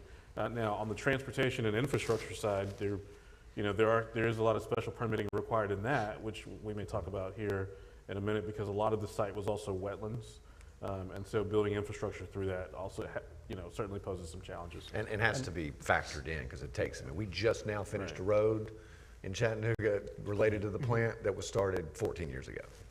And maybe to kind of add on the housing and zoning side, this is going to be a massive regional impact. I mean, I think you're going to hear that all day today as you hear from other speakers. And so one of the fastest growing small towns in the state is Collegedale, Tennessee. So Collegedale is a small community. Southern Adventist University is there, McKee Foods, which if you like Little Debbie's, they're there. And so that city has grown exponentially in the last 10 years. And it's a combination of kind of being home to McKee, which continues to grow, and Volkswagen. So there are two largest manufacturers in Hamilton County. They invested really heavily in quality of life and are continuing to do that. So they kind of built a miniature greenway, right? If you think about along basically a creek that runs through their core part of town. They've invested in their libraries, they've invested in schools. They've really kind of taken a very proactive approach with the focus on quality. So they've added architectural requirements around some of their builders. And so the housing component for them, they saw massive amounts of multifamily go up pretty quickly, thousands and thousands of units, and significant numbers of single family homes going in. And so they have a really quality school kind of district in that area. And I don't say district, it's all Hamilton County schools, but that area has some great schools. The growth that's happened there has been pretty substantial. And we're seeing that along the I-75 corridor that they're on. And so I think that's easy to expect. The negative side of this, I'd tell you, is that there are a lot of unincorporated areas in Hamilton County. And so the housing pressure with developers coming in to build out subdivisions has reached a fevered pitch. And I think managing that growth, being prepared with infrastructure to kind of finish off Jermaine's comments about the transportation aspect. You have 2-lane county roads with ditches on each side and hundreds and hundreds of homes being permitted.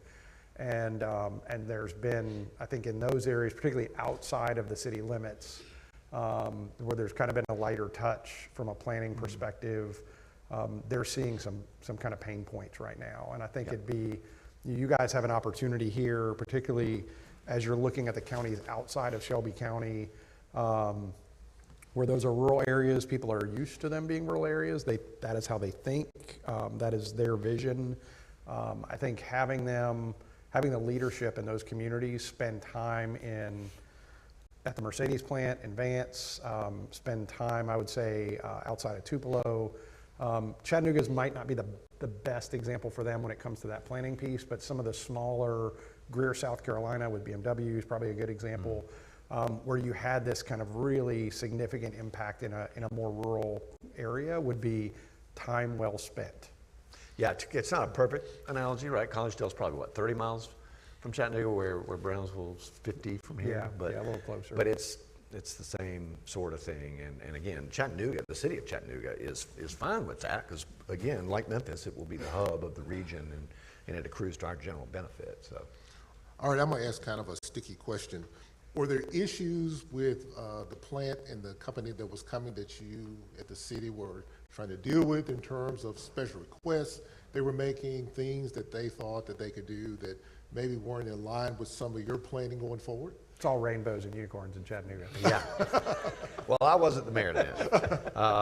And so Charles could probably speak to this more directly. But a lot of it, I think, initially probably had to do with infrastructure. Maybe you can speak to that. But eventually it became the workforce thing. Yeah. For sure. Yeah, I mean, you're talking about billions of dollars worth of investment. And then at the local level, kind of what gets deployed on the site. I mean, it's complicated, right? I mean, there's no ifs, ands, or buts about it. It's a very complicated dynamic. Now, Volkswagen's not engaged in kind of the planning process that is municipal planning, right? That's not where their role is. They don't want to be there, and it probably doesn't really even make sense for them to be there. But certainly as it related to the site proper, lots of, you cuss and discuss, right? That's how you kind of make things happen and move forward. So certainly lots of things discuss, cuss, discuss. That's right. Yeah. Exactly. So there's always kind of that give and take. But I would say, it's Volkswagen in Chattanooga is still in their infancy, right? They're 10 years old. Their plant in Puebla, Mexico is 50 years old. And so the relationship is very important. This is not, you're not dating anymore, you're married, right? And so like any good marriage, you got to work on it. You got to spend a lot of time together, you got to be thoughtful. When you have a bad day, you may want to go drive around the neighborhood for a while before you go home, right? And so it really is a marriage. And I think that's probably the best way I can put it. And you can't really unmarry in this case. No, I'm the third mayor in this relationship. And again, one of the first phone calls I made, was to VW, and we stay in touch and talk on a regular basis and stay on the same page. Good. Are there questions from the audience or online questions that people may have for our guests from Chattanooga?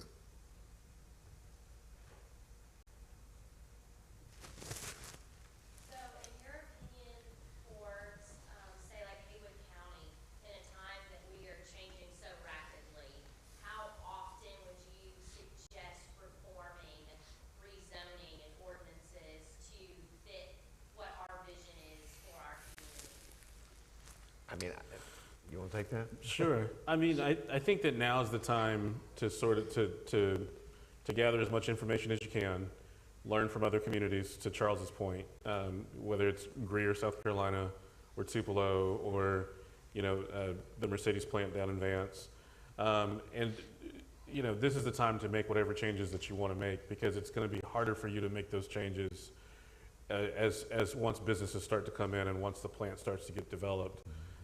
You want to be as responsive to what's happening on the ground as possible, but you also want to provide a certain level of predictability for the investment and the growth that's going to happen. So you don't want to, I don't think you want to be changing, zoning stuff too much. So now is the time for you to do all of that work. And to just do the best you can with the research that you have at your disposal. Yeah, the planners had it right now's the time to get it right. I don't think you'll have to tweak it too much going forward, provided you do get it right, but now's the time. I think the other thing that's really important is to get your leadership ready for it. They need to be educated in a really significant way. It helps if you get them out of town to see some of these other places and start to understand it. They need to be prepared to be a little patient, because the announcement is such a big deal, and then everything will go quiet because the work on the site has to happen, right? And so I asked a question. We had dinner with some folks last night, and I said, well, when does employee number one start? And it was 2024 was kind of the view for what that looks like for the first production employee. There'll be lots of other people that get hired. And so I think, there's going to be this dynamic, and I think this happened in Chattanooga. I talked to someone, they're like, oh, I bought a duplex right by where the plant's going, and it wasn't like they thought it was going to be, they were going to make a bunch of money really fast. And the reality was they weren't, right? It takes time. And then even when they hire employee number one, there's a ramp up period, and it's not like 6 months. So I think really spending time getting your elected leadership to understand what's coming, understand that this is a unique opportunity to be out ahead of it. And I won't jump too much into the workforce yet, but I think the opportunity, particularly in Shelby County, which is the population center, so for Memphis, is to get your people ready. Like, I implore you desperately to figure out how you get your people ready to really take advantage of the economic job opportunities that are there. Yeah, because otherwise they will be coming from elsewhere. They have to fill those jobs, and we had a period of time where that was happening before the education system caught up. Transportation is also, Shelby County is going to take advantage of it. Transportation, we were talking about that on the way over here, how we take advantage of that. I probably shouldn't leave the stage before I put a plug in for this Amtrak idea. Mayor Strickland and I talked about that. It's a bit of a pipe dream, right? But love to see train service from Memphis to Nashville through the site and then down to Chattanooga. But not particularly politically popular at this point, but I'm going to keep talking about it. But to the mayor's point, though, like, transportation is going to be a big thing. Yeah. And so that needs to be a big part of your planning process. Is just trying to figure out how do you get workers to the site and back home every day of the week. And then also childcare, which is something else that people don't often think about. Yep. But, you know, if the plan is going to be operating on 3 shifts, a first shift, a second shift, a third shift, you know, are there childcare options for parents, right. you know, across all 3 shifts? And so those are things that you guys have to get ready for. You brought it up. Can you talk a little bit about workforce and workforce development and the kinds of things and partnerships that you had? Well, again, I think it was, again, as a private citizen then, the shock of realizing, wow, we really didn't have folks ready to take these jobs because, you know, you have to understand a fair amount of, you know, again, the robots are really building these vehicles, right? But the labor at the plant is really running the robots for the most part. These are not, again, this is not manual labor for the most part. So, you know, we had to convene the community, and we were fortunate in that we had a county mayor and a school superintendent that got it, and it really led to, again, deep reform in the school system, and not just our K-12 system, but a stronger partnership with our Tennessee College of Applied Technology and Chattanooga State to be able to train folks for these jobs. And we now have some of the, you know, some of the biggest and best learning labs and mechatronics labs in the state, if not in the country. And I think that's directly because of the relationship with Volkswagen and the need to produce workers that could hold those jobs. So yeah, I mean, you can't start too soon with the school system, you know, getting in front of that. Yeah, I think right now we have up to 22 E-labs, which are digital fabrication labs, which, you know, 16 of those I think were invested in by Volkswagen with the help of the state, and with the help of the state of Tennessee. And so, and that really starts to, you know, pique interest in engineering and STEM fields, which is what Volkswagen really wanted to do. So it's important. Our community college operates on the site as part of it, as a training partner. There's a host of other partners in there. The Chamber's kind of been a champion around work-based learning and apprenticeship programs. So this is an opportunity not just in the automotive sector. And I'd say that this is going to ripple out, right, into other industry sectors. It's going to have impacts. I will tell you, frankly, we've lost some Chamber members who were not very happy about the level of competitive dynamic that kind of occurred in the workforce after recruiting this project. Yep. So that was interesting, right? And so, you know, I think from a workforce and talent development perspective, this is going to be a long marathon. We're 12 years in, we're still working on this. And so I think you can expect this to be, you can literally spend an entire career helping build out and deploy a talent pipeline development kind of process. So we... and it's a marathon, not a sprint. Yeah.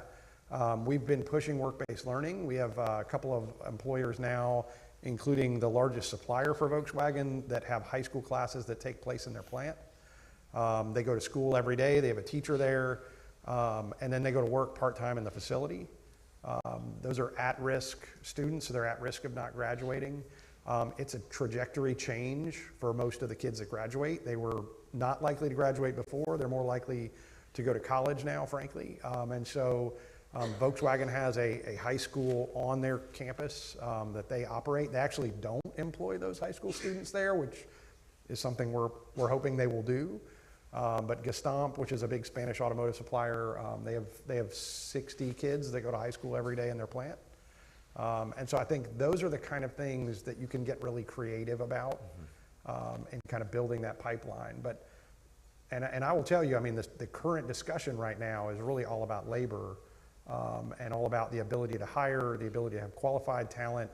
And I know that's already happening here, but it's in about a year, maybe 18 months, it's going to ratchet up pretty substantially. Yeah, and I would just add again, as a business person, at the time the plant came out, I was in the car business, and I lost about a quarter of my mechanics, my technicians, who took higher paying jobs at the plant with better benefits than I could provide, because again, the labor force wasn't ready to supply those jobs. So again, you just can't say often enough, get prepared, and because if you don't train them up, they're gonna come from somewhere else. And I should also just add, I don't know about Memphis and the school system here, but this was also a fairly significant pivot towards what we used to call vocational education, right? And which fell out of favor for a number of reasons. That's a different seminar, but I think wrongly, and has sort of gotten new life, at least in Chattanooga. Any other questions? Yes, sir.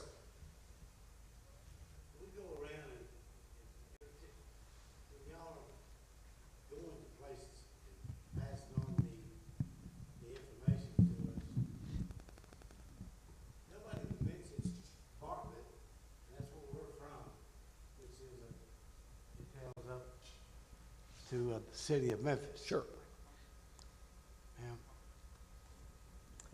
So, did any of y'all know how far Bartlett is from the plant? I do not, but my wife is a geography teacher and hates that I'm geographically challenged, so I'll just tell you that on the front end. I'm not, but I don't know. And just for the record, this is the first time we've really done this. Yep. Yeah. So we're not, this is not a road show that we're used to doing. Yeah, here's what I would sort of say to that, though. I mean, and Charles could also speak to this. When and this goes back to the young woman's question, but the planning efforts that really were sort of brought on by this, it really sort of spawned a larger planning effort around Chattanooga and Hamilton County, which then sort of grew out to encompass 16 counties. And that partnership sort of became formalized down the road and became the Thrive Regional Partnership. Yep.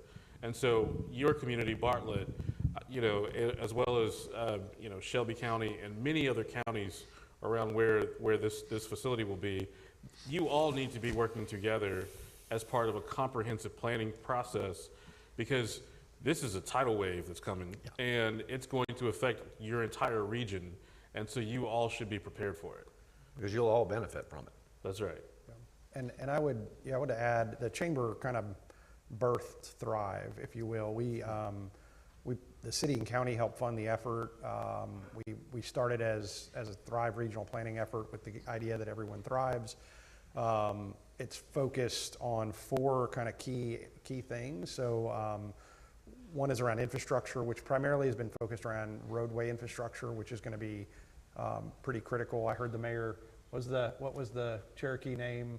Oh, yeah, there's an old joke that Chattanooga is the Cherokee Indian word for orange barrel. So transportation, like front of mind in that planning effort. Workforce development was kind of second. The third is what we call natural treasures, which Chattanooga is a beautiful place. We want to keep it that way. And the fourth is economic development. And so that led for my organization to market a 16-county region with 2 counties in northeast Alabama, 5 in northwest Georgia, and the remaining 9 in Tennessee. That's a big shift just for us. We spun out Thrive as a separate organization to focus on the other 3 areas. And they've spent a lot of time and effort around this. It's complicated, without a doubt. Particularly Hamilton County and the city of Chattanooga have really supported that effort. I think without that support, it would have been really hard to kind of move that forward. But it was an opportunity to pull in folks from a lot of smaller communities around Chattanooga. Now, here's what I'd tell you is, and I hope that this is felt inside our region, we branded our regional effort the Greater Chattanooga Economic Partnership. Why? Because no one knows where Hamilton County is, right? So we found ourselves, because of Volkswagen, on a global stage. You will do the same.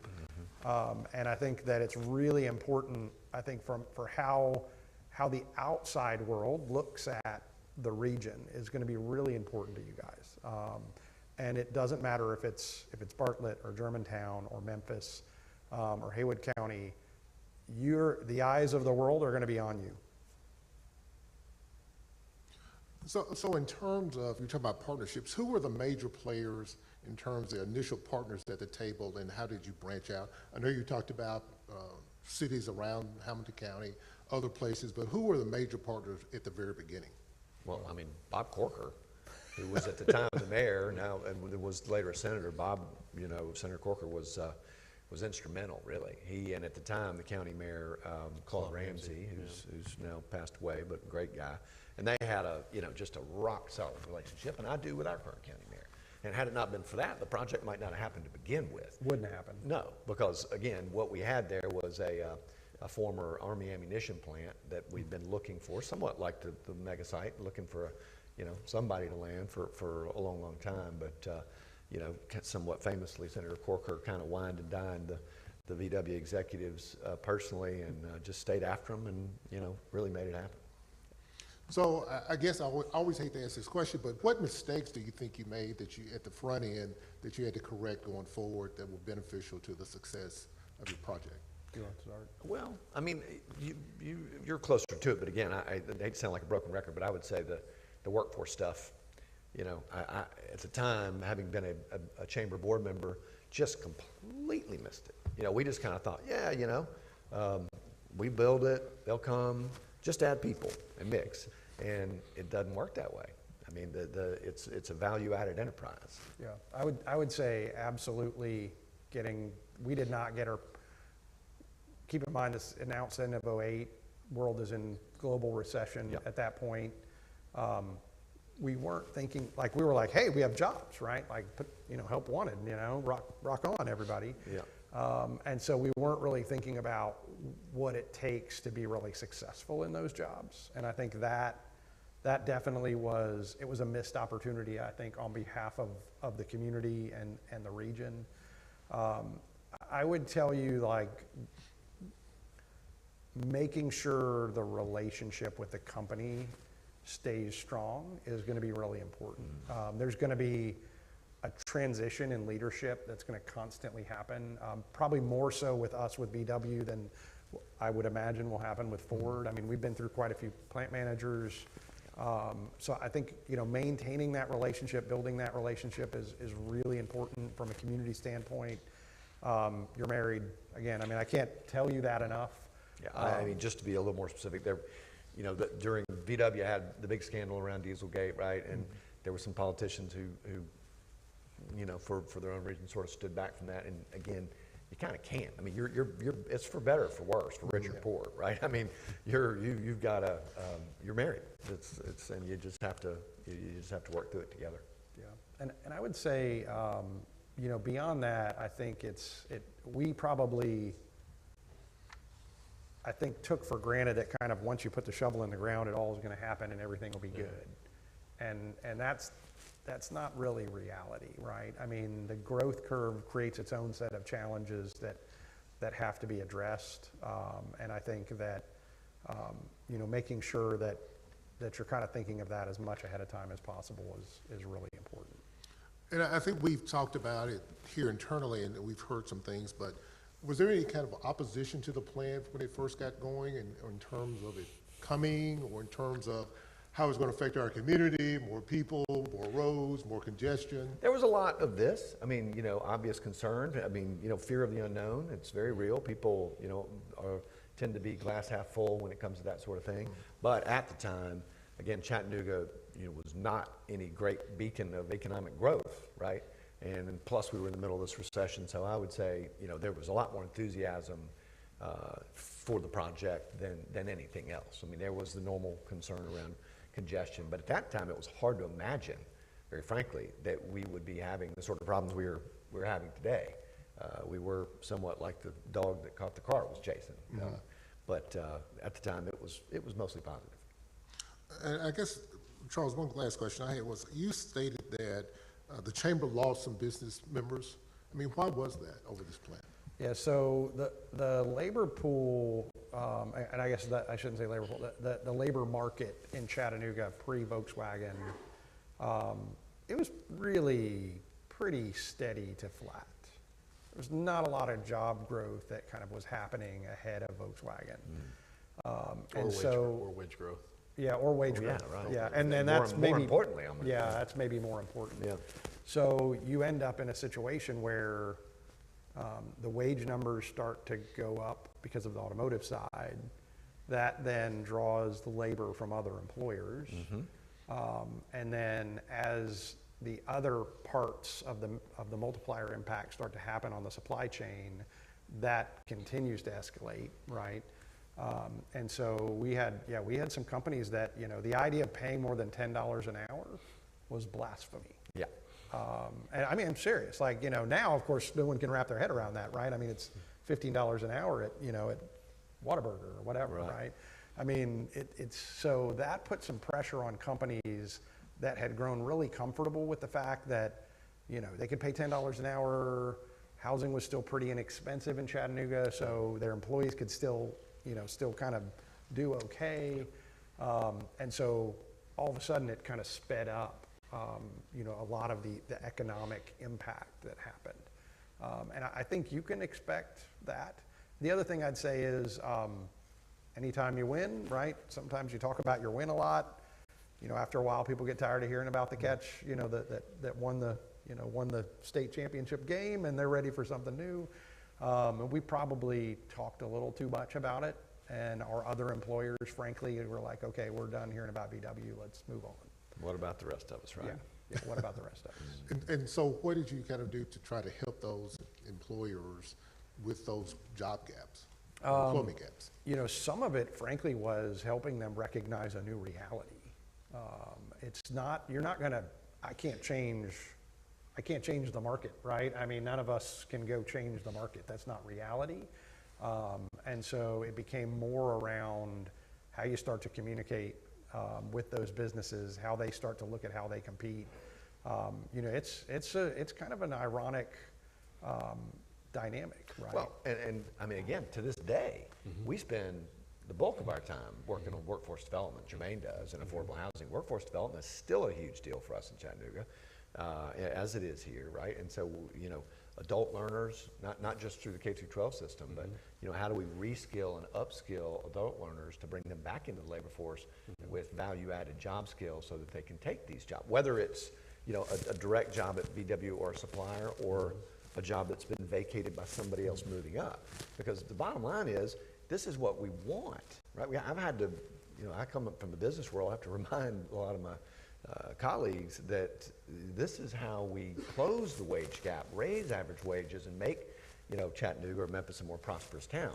That means, by definition, again, you're going to be paying people more. The days of cheap labor are over. Yeah. Any last thoughts, comments you want to make to our group in terms of something you've missed, we haven't asked you, or some beneficial suggestion that they would need? Why don't I go first, and then maybe Charles, and then the mayor can close us out. I would just say that we can't underscore enough how important transportation and workforce development are. Yeah. So if you've heard that as a recurring theme, please, again, transportation and workforce development. It is one thing to build the plant, but if you don't have reliable ways of getting people to the plant every day, you will eventually start to see high attrition because people can't sustain the jobs if they can't get there on a regular basis. Yeah. So the transportation is going to be incredibly important. And then also on the planning side for the communities, whether it's Bartlett or Haywood County or any of the other towns around, In addition to doing comprehensive planning, you will also want to think about what your incentive structures look like. Just as I'm sure Ford obviously will take advantage of incentives, their suppliers, when they start to come in, they will also be looking for different types of incentives. So it would behoove you as communities to start making sure that you have a good incentive toolkit that you can refer to and be prepared for. I think that's it. Charles? Yeah, and I'm an economic development guy. It's in my heart. I drive through industrial parks when I'm on vacation. You're a sick man. So here's what I'd tell you, especially at the regional level. One of our last big automotive suppliers we located is a company called Nippon Paint. Jermaine and I were neck deep in the trenches on it a while back. They're a tier 1 supplier for Toyota Mazda in Huntsville. So, and I think this is really important for the region to be thinking about. So Toyota Mazda is 100 miles away. You'll hear from Lucia, I think this afternoon, who's an incredible economic developer, also does talent development for the Huntsville Chamber. That project ended up in Chattanooga in part because they didn't want to have to compete for labor in the Huntsville market because they knew what was about to happen with Toyota gearing up that JV project. Mm-hmm. So the opportunity for tier 1s to end up maybe a little farther afield than you would think is absolutely there. And so I think getting yourselves ready for that is important. And so what does ready mean? First is no site, no project, right? No product, no project. If you do not have a place for them to go that already has zoning, already has utilities, it's not gonna happen. So if that's what you're hoping for, that you start to see that spin out in terms of tier 1 and tier 2 automotive suppliers, you gotta have a site. Workforce is important, but it doesn't matter how many people you have if you don't have a place for them to land. And so I cannot emphasize enough that the economic kind of spin-off from this, from a supply chain perspective, is real and it will happen. We have another company that's a supplier that went kind of to Athens, Tennessee. Athens is about 45 minutes from Chattanooga, from kind of core Chattanooga proper. So you'll see these kind of gravitate out. Now, Volkswagen likes to look out the window and see their tier 1s, and there are several that are in their backyard, and I have no doubt that some of that is going to happen. The mega site's big, right? There's a lot more room out there for more stuff to happen. But because of the competitive labor dynamic, you're going to have companies that Ford might say, we really want you next door, and they go, well, we can be next door, but I don't know that I can hire people, which means I'm going to put your supply chain at risk, right? Just in time was mentioned. So that is a tremendous opportunity for the region that I cannot understate. They will love the fact that you guys are on the state line and they can kind of play each other against, play all against each other. From an incentive perspective, that's just reality. You're going to have to kind of work through that. But the economic impact is real. And we had a meeting this morning, and I was sharing, one of our suppliers has 1,000 employees in Chattanooga. They serve multiple OEMs. This is a massive impact for us. So I definitely don't want to leave that. And I will tell you, the partners in making those projects happen are really important. And I don't want to, TVA is, kind of sponsoring this, and I don't want to kind of let that go. But their target market specialist team under their economic development department, they are, they're like our brothers in arms, right? I mean, they're helping us make all those things happen. They've got incentives in the deals, which is rare for a lot of utility partners. And they've got a really experienced team, and that's super helpful for me in Chattanooga, and we're a pretty sophisticated operation. Yeah. When you start looking at our partners in the rural areas, it becomes that much more important. Yeah, well, I would just say, we wouldn't have happened without TVA. TVA is, it's one of their main missions is economic development. A lot of people don't realize that. They think it's just power generation, but so they were key. But and so that's a good tee up to just say, look, it really is about leadership and partnership. You need to hold your leaders accountable. This is not the time for playing games and petty brinksmanship and partisanship and bickering. This is a time there will be plenty to go around. There really will. It's hard to imagine to get your mind around just how big the scope of something like this will be. So this is a time to set all that stuff aside and work together to get it done, because it will change the region for the better if you do it right. Well, thank you. We appreciate it. Joy, you want to talk about the schedule? Yeah, well, we have a couple questions okay. from Facebook. Are there any questions from the audience before we? Okay. Did you write it down? Is there a question card? Real quick, do these companies, Volkswagen, others, do they tend to sponsor schools? Yes. Yes. So what Jermaine mentioned, the E-Labs, that's a Volkswagen-sponsored program that went into the schools. Yeah. So it's pretty significant. You'll probably see the Blue Oval logo pop up quite a bit. I should hope so. Okay. Oh, I'm sorry. Okay. Did you write it down, or are you?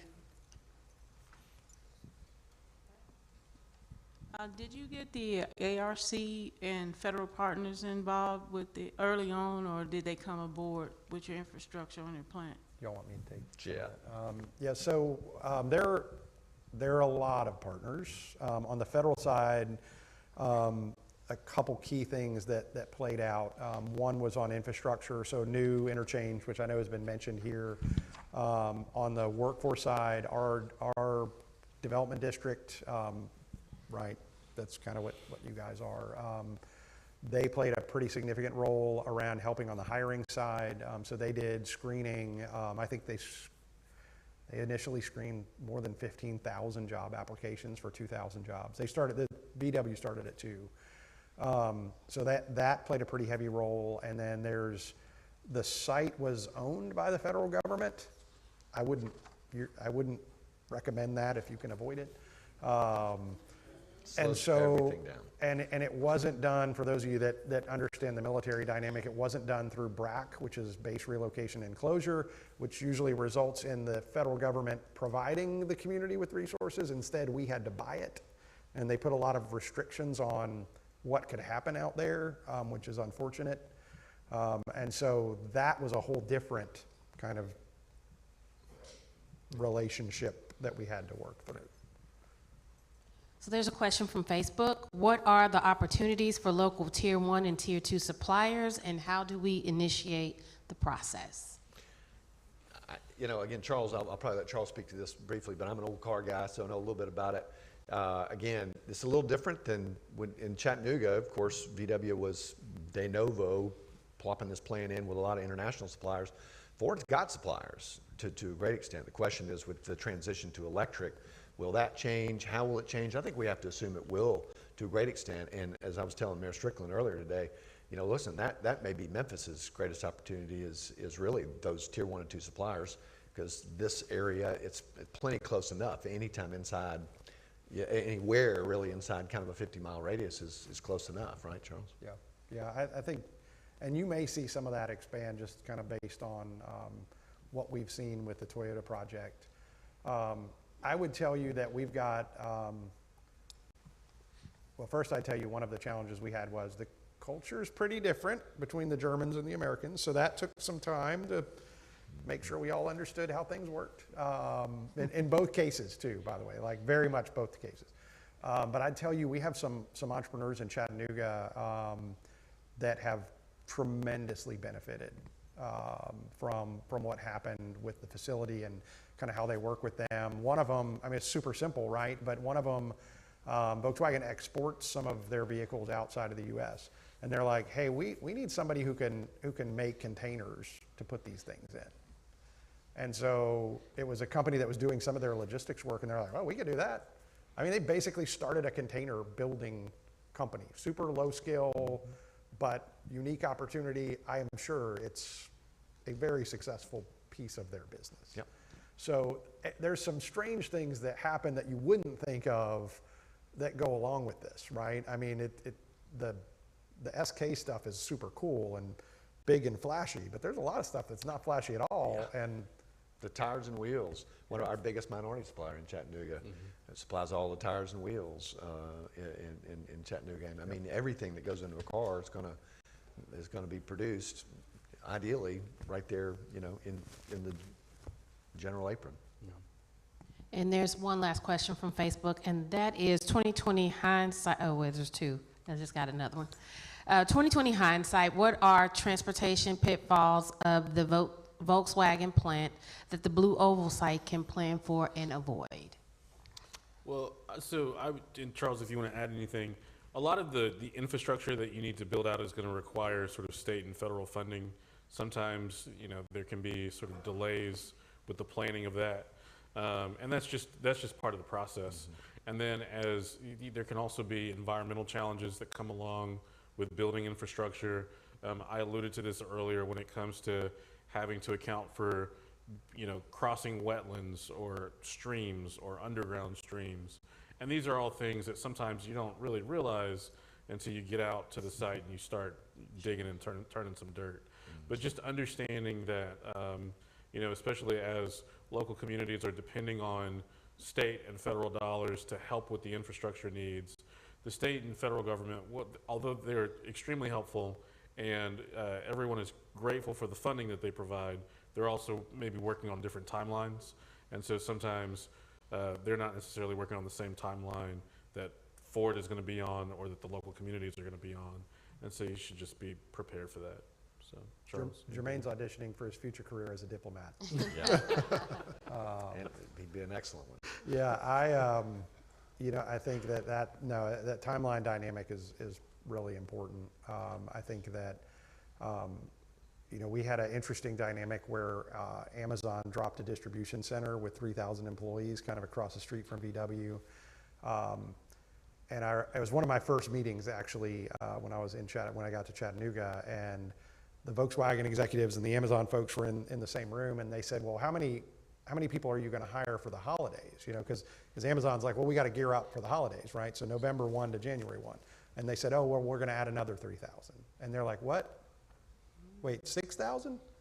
And so I think the ability for communities to be really nimble on solving problems. So here's what happened, right? So basically, and I forgot who said it, but I have a Tennessee driver's license, so I'm also qualified to be a transportation engineer.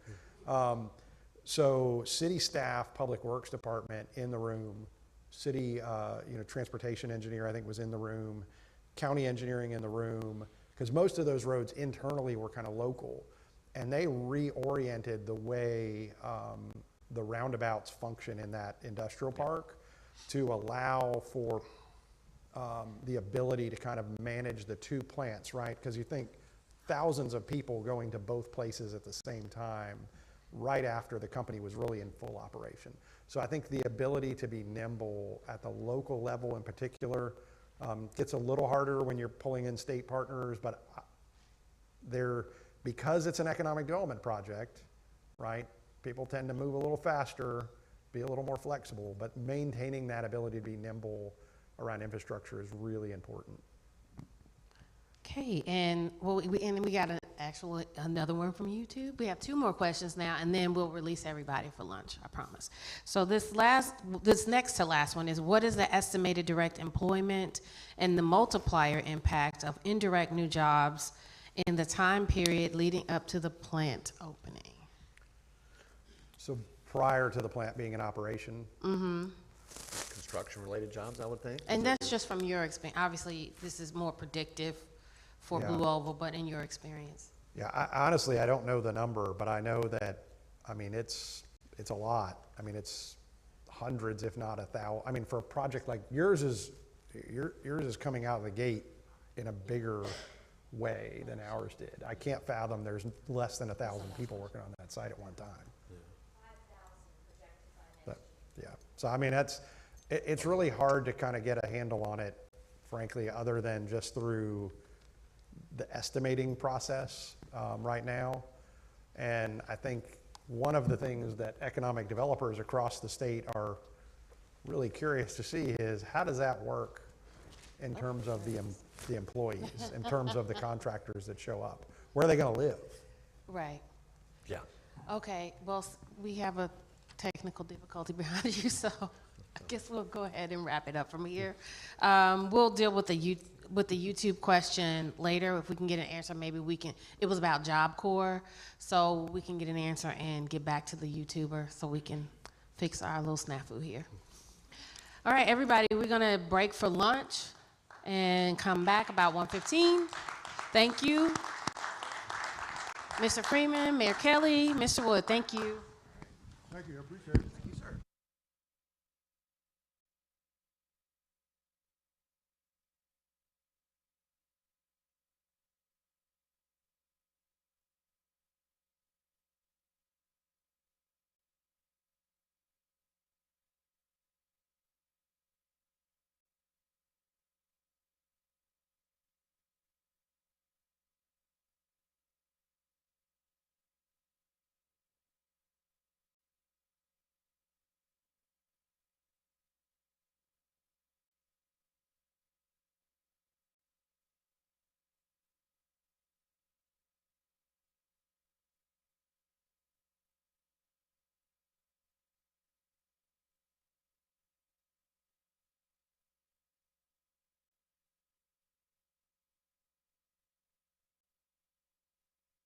Let me take you on a journey.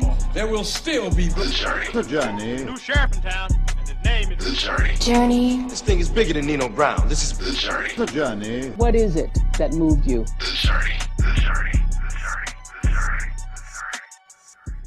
Welcome to another edition of The Journey. I'm your host, Larry Robinson.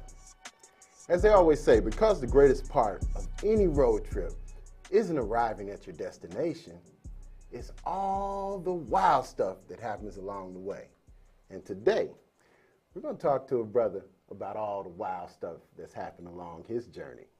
Shannon Brown, straight out of South Memphis, 40 plus years at FedEx, entrepreneur, father, husband, and he's ascended to the top of corporate America. Ladder of diversity, diversity inclusion. Today, without further ado, we have Mr. Shannon Brown. What's happening, Shannon? Oh, man, everything's great. Everything's Glad to be great. here with you. Welcome. Thank you. Thank you for being here. So tell us about the early years. Tell us about, where you brought up and some of the early kind of memories. Well, you look at the early years, in which it takes you a long time to try to put the early years and figure out who you are today. And those formative years, you really never forget those, and that's really who you are. Right. I was raised by a single mother, 6 kids, Lemoyne Gardens. Very, very strict. My grandfather was a minister. And she was just so passionate about to ensure, number one, the kids graduated from college. Her kids really did the great things. And first thing she always told us, she'll never come and get us out of any type of prison or any jail. I got that. If you're right, I'm with you, but if you're wrong, I'm going to leave you down there. Right. And so when I look back of somebody that really, somewhat of a genius, I believe, and had the understanding that she was raising a boy as a single parent, and understanding that she knew what we needed in order to survive in this society. It's all coming together now. I hear you. So when you think back to those days, who was another person outside of the household that had the biggest impact on your life? Well, I had a grandfather, man. He had a 3rd grade education. As I said earlier, he was a minister, had 2 churches, smaller churches in not Little Rock, Arkansas, but West Memphis, Arkansas, and Proctor, Arkansas. And, he had came with my grandmother from outside of Greenwood, Mississippi, and because he was looking for how to better, his family. He made sure that he purchased a home. He made sure that all 7 of his kids went to college. But he just had that, what you call the basic skills of understanding. And I just remember going to sit on the porch with him, listening to his stories about, he worked at International Harvester back in the day, and giving me what I need, the insights of how to be a man. Just those crucial things. One thing I can recall, he told me, I was working a part-time job, and he told me, look, now, it's about time for you to get a real job now.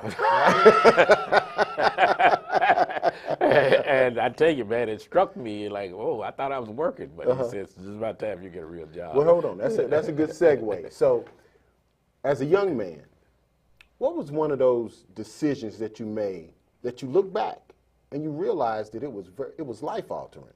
You didn't know it at the time, but when you look back now, hindsight being 20/20, of course, that was a pivotal decision that I made back then. Yeah, that's what he was telling me to do. Number one, look, finish college and get an education, because that's really the only way out of poverty is you got to get an education. Right. Two, you got to really understand and work with people. He always told me there's two types of people in the world, it's good and bad. You got to learn how to work both of them. Absolutely. And so those things, those things I just always remember, and I kept it in the back of my mind. And then, you know, my mom would always tell me, walk in a place like you own it. Don't ever let anybody make you feel inferior. Okay. You're just as good as anybody else. Treat people with respect. You know better than nobody else, but nobody's better than you. Okay. And you walk in that place like you own it. How different are you from the dreams of your childhood? I mean, you know, I dreamed of being a professional basketball player, football player, and all that. What were the dreams of your childhood, and how different are you from those dreams? Well, I'm living my dream. I've always, I always wanted to be a successful business person. You know, I had the paper route. Okay. I used to make clotheslines for people. I was the guy that was out there picking up bottles on the street and taking it down to the sundry and selling and trying to get a buck here, a buck there. Going in construction jobs when I was 13 years old, you know, helping the guys carry the blocks or whatever. So I was always in the way of trying to figure out how to make money. Right. I remember one example when I made this clothesline for this lady and she didn't pay me. Oh. So late at night, I came back and I cut the thing down. she called my mother and said, your son knocked down my clothesline. And my mom called, got on me. I said, well, she didn't pay me. Hey, and had to do something. So I had to get some kind of retribution for my money and my time. Got you. But I remember my mom got on to me and told me not to do that again. Yeah. But that was just something about me. I just knew I wanted to be in business doing something. Quickly, when did you know you was going to be okay? Out of those years from when your grandfather said you got to get a real job till today, what was that moment when you said, you know what, I'm going to be all right? Well, I think when I started with FedEx 43 years ago, and I moved to Sacramento, California, and just to get a full-time job back then. And there was this lady that was Barbara Brasher, white female. She just, something about what I did, she just took a liking to me.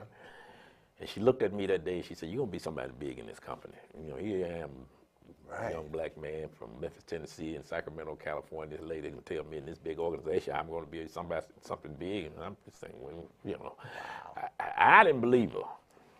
And it was an opportunity to grow into management. And you had to, you know, do some paperwork, which, you know, I didn't do a good job the first time. Right. She got on me and said, no, you can do better than that. Second time, did a little better. And the third time, did a little better. And the fourth time, she said, look, come here. And she said, now you can do better than that. Don't you come back until you do exactly what I asked you to do. Wow.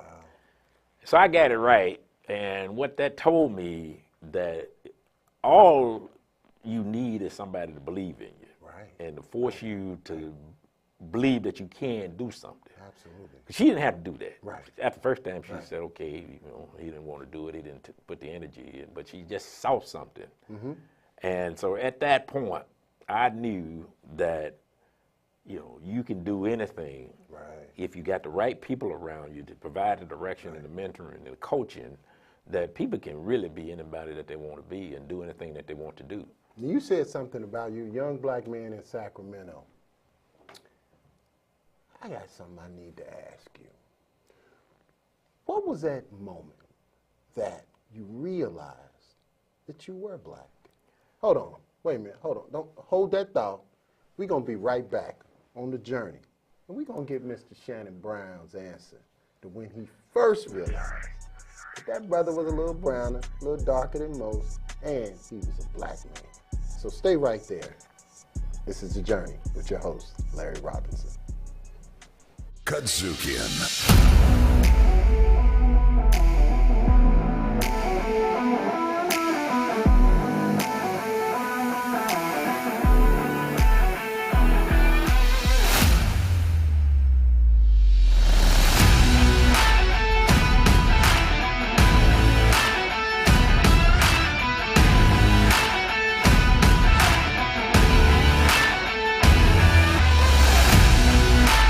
is based in Memphis, but it is international. A new building, an expanded team, new equipment, a new studio, all inside of 7 years. The resources that we were able to utilize with Kazukian and their team has been incredible. And our partners at Kazukian has been a large part of our success. One, it's Black owned, so we get to tell our own stories in our own way. I'm so proud of the founder, Larry Robinson, and his entire family and all of the team here at Kazuki. We are so proud of their progress that they've made here in Memphis. With social media and the technology we have today, the world is listening.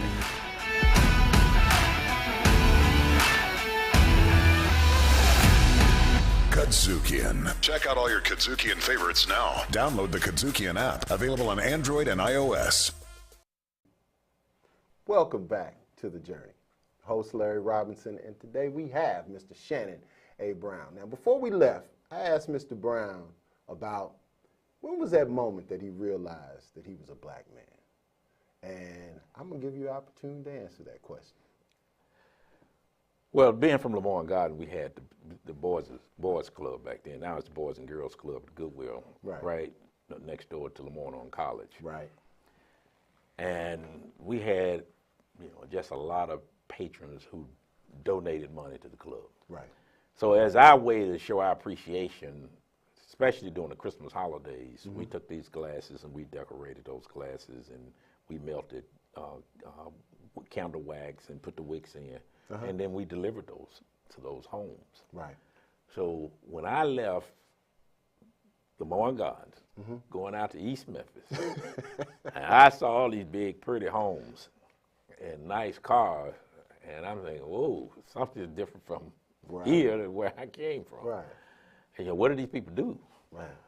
And how do, that do? Because we didn't own a vehicle or anything. And at that point, I knew something was different. Right. And therefore, I got on a journey. I got to figure out, number one, what do they do? How do they, accumulate what they have? And then let me get on the track to. Well, was there a seminal moment where you said, "Hey, I'm black"? Was there anything like that? I don't know if it was that I'm black because I never try to let my blackness get me distracted. Right. And so. Again, my mom I kept remembering what she said. Nobody's better than you, you know better than anybody else. Right. So I somewhat put that aside and I said, let me get on the trajectory and try to figure that out. Because that's the place I want to be. I got you. And so it was totally different you knew something was different. And so I would say that's probably the best thing I know to say, you know what, it was all in my face that I'm black. Well, it sounded like Mom really had a lot of strength and intestinal fortitude. She just had those guts and was only going to stand for a certain kind of performance from you. So tell me about those early years. Tell me about the home life, brothers, sisters.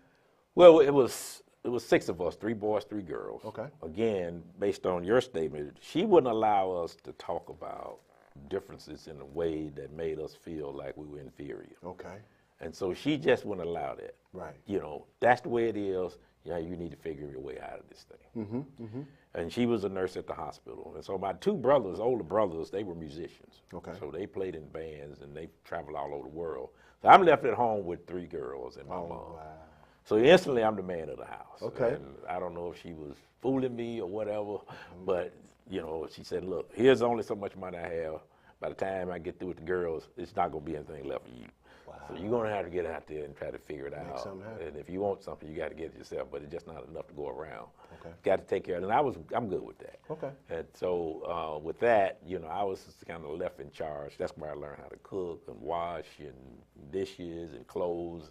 So I had taken over. Today we call that a renaissance. Yeah, I was doing all of that, and so that left me to kind of take care of things for us. I was the guy that paid the bills, and I was walking around with probably hundreds of dollars in my pocket. Most people didn't know it. She put a bobby pin in my pants, and, pin that up, and you go pay the telephone bill, and you pay the utility bill, you go to pay the furniture bill. I was doing all this as a kid, 8, 9 years old. A lot of responsibility. A lot of it, she just said, don't you stop, and don't you tell nobody what's in your pocket. Right. And, I was good with it. Right. Tell me about fond memories of your childhood. What was one of the times that you look back and be like, boy, that was some good times? Oh, well, being a part of the Boys and Girls Club, back then, I think gave me an opportunity to get outside of where I was to understand where you can go. Right. You know, I won my first bicycle in a raffle. It taught you how to work and things of that nature. And so we got a chance, you know, learn how to swim at Lemoyne in college and learn to get outside and outdoors with the camping trips and those kind of things. So I think all of that kind of really took me out of the environment I was in and helped me understand on the other side. At the same time, you know, talking about work and worth, what do you need to do, number one, to be a man, two, how you accomplish some of the things in society, and don't get hung up of what somebody think about you, just as long as you know who you are, and work with that. She also taught me that, you know what, she said, you got enough friends, you can put them all in a telephone booth. So don't get caught up with trying to be accepted by anybody. Just be you. Was there ever a moment that those sayings that your mom gave you, or that insight that your mom gave you, came true, and it turned out to be a worse memory, a bad memory? I don't think so. You know, I just think that lady was just a genius, man. Really? Oh yeah, she just knew what to say, when to say it, and that, you know, she did everything that she could to make sure we had a positive experience. Okay. I mean, Easter, we had new clothes, and Christmas, we had toys. I don't know how the hell she was doing it, but it happened. It got done. Right. So let's go propel a little bit forward. High school. Westwood? Westwood High School. Westwood High School. Tell me the memory of Westwood. See, high school for me was go to school. As soon as you finish school, get on the bus and go to work. Wow. So you had a job. I've been working since 14. So I didn't have time to go to the football games or the basketball games. You didn't play any sports? Oh, no, I didn't have time to do any of that. Oh, I had responsibility at home, so I didn't have time to do those things. So you wasn't in the art club, none of that? Go to school, get on the bus, go to work, 8 hours. Right. Back at home, try to figure out how to get home. So you really like a 70-year veteran. You talking about 40 years, just 40 years at FedEx. That's right. About 60 years, period. Yeah, okay. That's right. I didn't have time to do any of those things. What was one of the times in your life where what was that time in your life where it propelled you, where you knew that the next step beyond high school was college and I got to go? And it went, you went to what, National Louis University for the bachelor's in the University of Denver. It was just drilling, you had to do it. And wait a minute, bro, how you get all the way out to University of Denver from South Memphis? Well, I mean, that's through FedEx. Oh, okay. So it was a really good program, opportunity to get a master's degree at the University of Denver. I didn't know how prestigious that place was until I got there. Right. Condoleezza Rice is a graduate, Madeline Albright's daddy taught there. And so when I got there with all this nice fieldstone building, this beautiful campus, a lot of times I just I don't know how I got to some of these places, man. Even as the senior vice president of human resources at FedEx Express, I had a chance to travel all over the world. Right. From Africa to Asia, you name it. I've been those places, man. I've been to those places. So wow. It's just been a wonderful experience just being able to take advantage of what's in front of you. Going back to that early years at National Louis, what was that moment that you realized you was an adult, or had that already happened? Because you've been working for a long time. Well, my mother would tell you I was never a child. I've been grown for a long time. What they call that old folks used to say he had an old spirit. Yeah. So she'd tell you right now, if she was still here, she said he was never a child. He's been grown all of his life. And that's really been true. I've been responsible all my life, So you said FedEx was very seminal in you going to University of Denver and being able to see around the world. What was that? What role did Memphis play in your development as a professional? Well, especially, because Memphis is just such a unique city. And, I can say that because I've been outside of Memphis and I've traveled all over the world. And Memphis is just such a unique city. And I'm glad to be back at home. Right. And I think the possibilities for Memphis to continue to grow that it's going to be a great city. There's just a few things that this town we need to work out, but we're really on our way to be a great city. That Memphis, to me, when I left here, and I went to Sacramento, California, and I moved to Dallas and Monroe, Louisiana, and Atlanta, and Pittsburgh, and all of these places, that it gave you a sense of accomplishment. I think because of the civil rights movement being very, very strong here, and just a sense of pride at being an African American that most people didn't really get an opportunity to see in some of these other places. Right.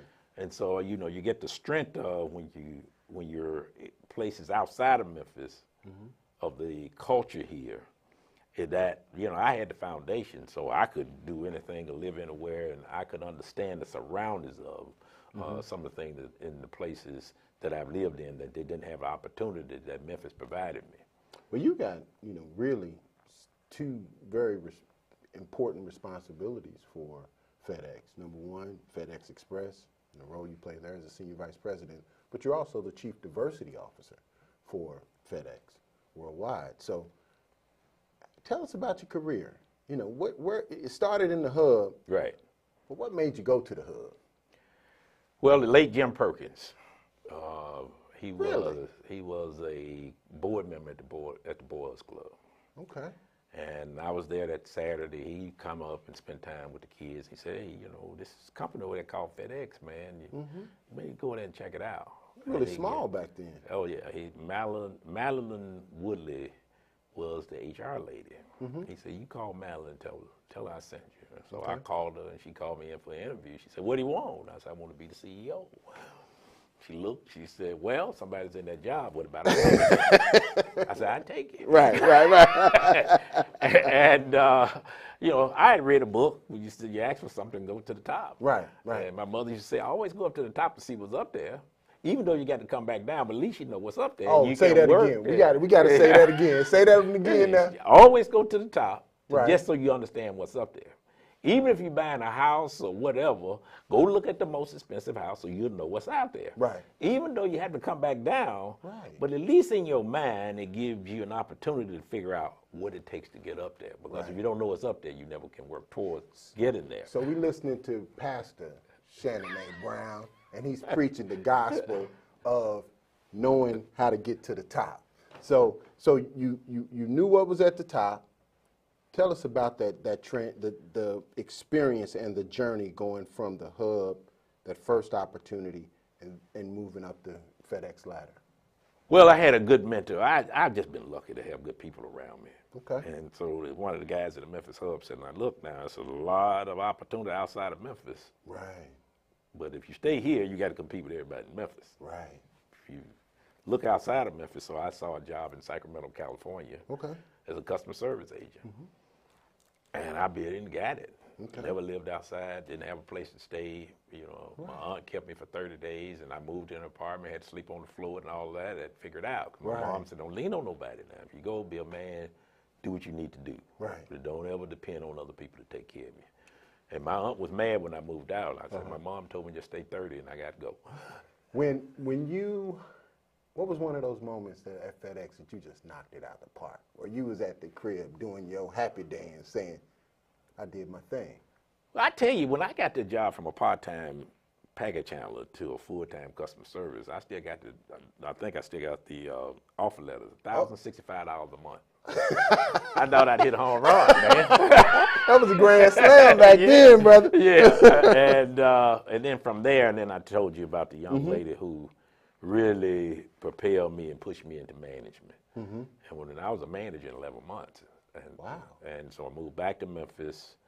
Then I moved to Dallas. Then I got promoted again in Monroe, Louisiana. And then on to Atlanta. And so things that really started happening. So every level I looked at, I said, well, you know what? This is probably about as far as I can go. I thought I was making a lot of good money. Then I figured out the next guy was making a little more. I said, okay, I got to get with that program. Right. But I always figured out when I got there, you know, my mom was always right. There's nobody smarter than you. Right. Any regrets? Anything where you felt like, man, I might get fired? Well, a couple times. You don't stay around this place for 43 years not to get yourself in a little trouble from time to time. Yeah, I got a couple times. I kind of kicked a little dust up being from Memphis. Raising hell. And got a couple dust ups. And the late Walter Kimbrough had to come save me from one dust up down there in Texas, Oh, wow. And he told me, little brother, now you need to be cool.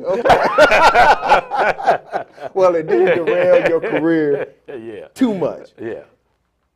Shannon, looking back, the Shannon of 13, 14 is sitting in this seat that I'm sitting in, and you got a chance to talk to him. What would you say to him today? Well, I always tell people, look, don't look in a rearview mirror because you make the best decisions at the time that you made it with the information you had at that time. Right. So for me to send, here after, I'm 64 years old, to say what I would have done at 15 or 14 is kind of unfair because I didn't have the information that I have today. It was I think it would be totally different. I don't know. But I like to tell young people, and I just happen to have a good mother, and that you can do anything you want to do, and I'm a proof of it. Right. I come from here to where I am today, right, and I am not done yet. Right. Age doesn't have anything to do with it, the color of your skin. Well, wait a minute, now, what would you say to that young dude? What would you say to that young dude? You got a chance. You got a chance to talk directly to him. I tell a young man right now is forget about what you call as an obstacle and give up. See, I think most people give up too quick. Okay. And don't blame nobody but yourself. Okay. Because you're the only one who can fix you. Words of wisdom. That, I can always look at something and I can say, well, the reason it happened because somebody either said something, did something, or didn't do something for me. And so I got to be my own cheerleader. I got to be my own advocate, and then I got to take responsibility for my own mistakes. Okay. Now, you were talking to your younger self. I want you to look right in that camera right there. You're talking to men. You're talking to young boys. What would you want them to know about Shannon Brown? But also, what would you want to leave them with as a life best practice? Well, I like to tell you young men out in the audience, number one, it's no easy route. And everything that you're going to acquire that is going to be worthwhile, you got to work for it. It is just that simple. Fall in love with yourself. Because once you fall in love with you, then everybody around you is going to fall in love with you. Don't try to be a hero to nobody. Don't try to live up to nobody's standards or to walk in anybody else's shoes, but walk in your own, do your own thing, and find out a way. Because sometimes you're going to have to be out here by yourself and everybody around you. And so I never tried to please the crowd. I always remember the space shuttle blew up because there was one man in the room knew there was a problem with the O-ring, but he was afraid to speak up. And if he had spoken up, then that wouldn't have happened. And so I always speak up when I don't see something that's right. And just, my mom always told me, don't follow the crowd because the crowd is always going the wrong way. They're going left, you go right. Because the crowd, most of the time, is going the wrong way. And follow your own passion and what you believe in. And don't let anybody get in the way of trying to distract you from what you're doing. Beautiful. Words, powerful, powerful words. Listen, appreciate where you are in your journey. Even if it's not where you want to be, remember every season has a purpose. We'll see you next time on The Journey. I'm Larry Robinson, the host, and we want to thank Mr. Shannon Brown for coming and sharing your journey with The Journey. Well, thank you for inviting me, Mr. Robinson. I had a great time with you. Fantastic. And I hope whatever I said can help some young man or young woman out there. I'm sure it will. Thank you, Thank sir. you, brother. All right. All right. Take care. Bye. This is a journey. Let me take you on a journey. There will still be The Journey. The journey. New sheriff in town, and the name is The Journey. Journey. This thing is bigger than Nino Brown. This is The Journey. The journey. What is it that moved you? The Journey. The Journey.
Okay, so. Okay, so the mayor, I think, is virtual, right? Tommy Battle? No. First two things are video.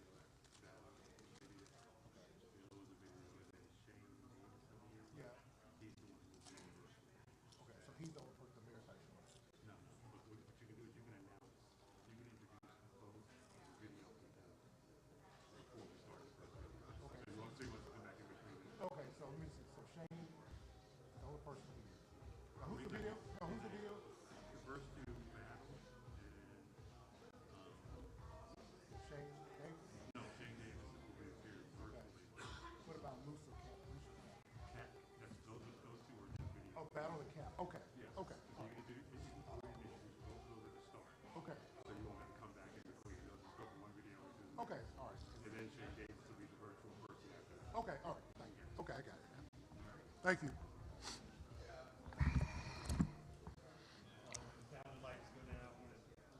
Okay.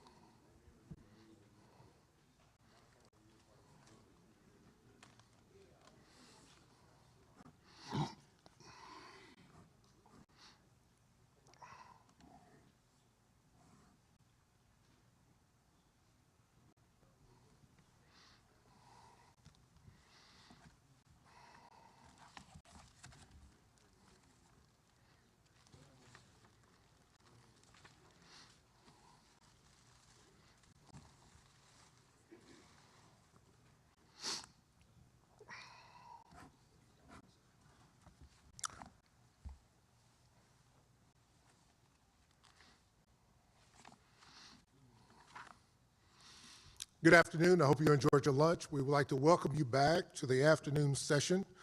We will have two videos to start the session, and then we will have Mr. Davis afterwards. The first video is a video from the mayor of Huntsville, Mayor Tommy Battle, and the second video will be from Lucia Cap, and she is the Senior Vice President for Economic Development for Huntsville-Madison County Chamber of Commerce. Enjoy the videos. Thank you. Hi, I'm Tommy Battle, Mayor of the City of Huntsville. Thank you for allowing us to share some of our experiences that we had in bringing an automotive plant to our area, and congratulations to everybody in the whole western Tennessee area and the Memphis area.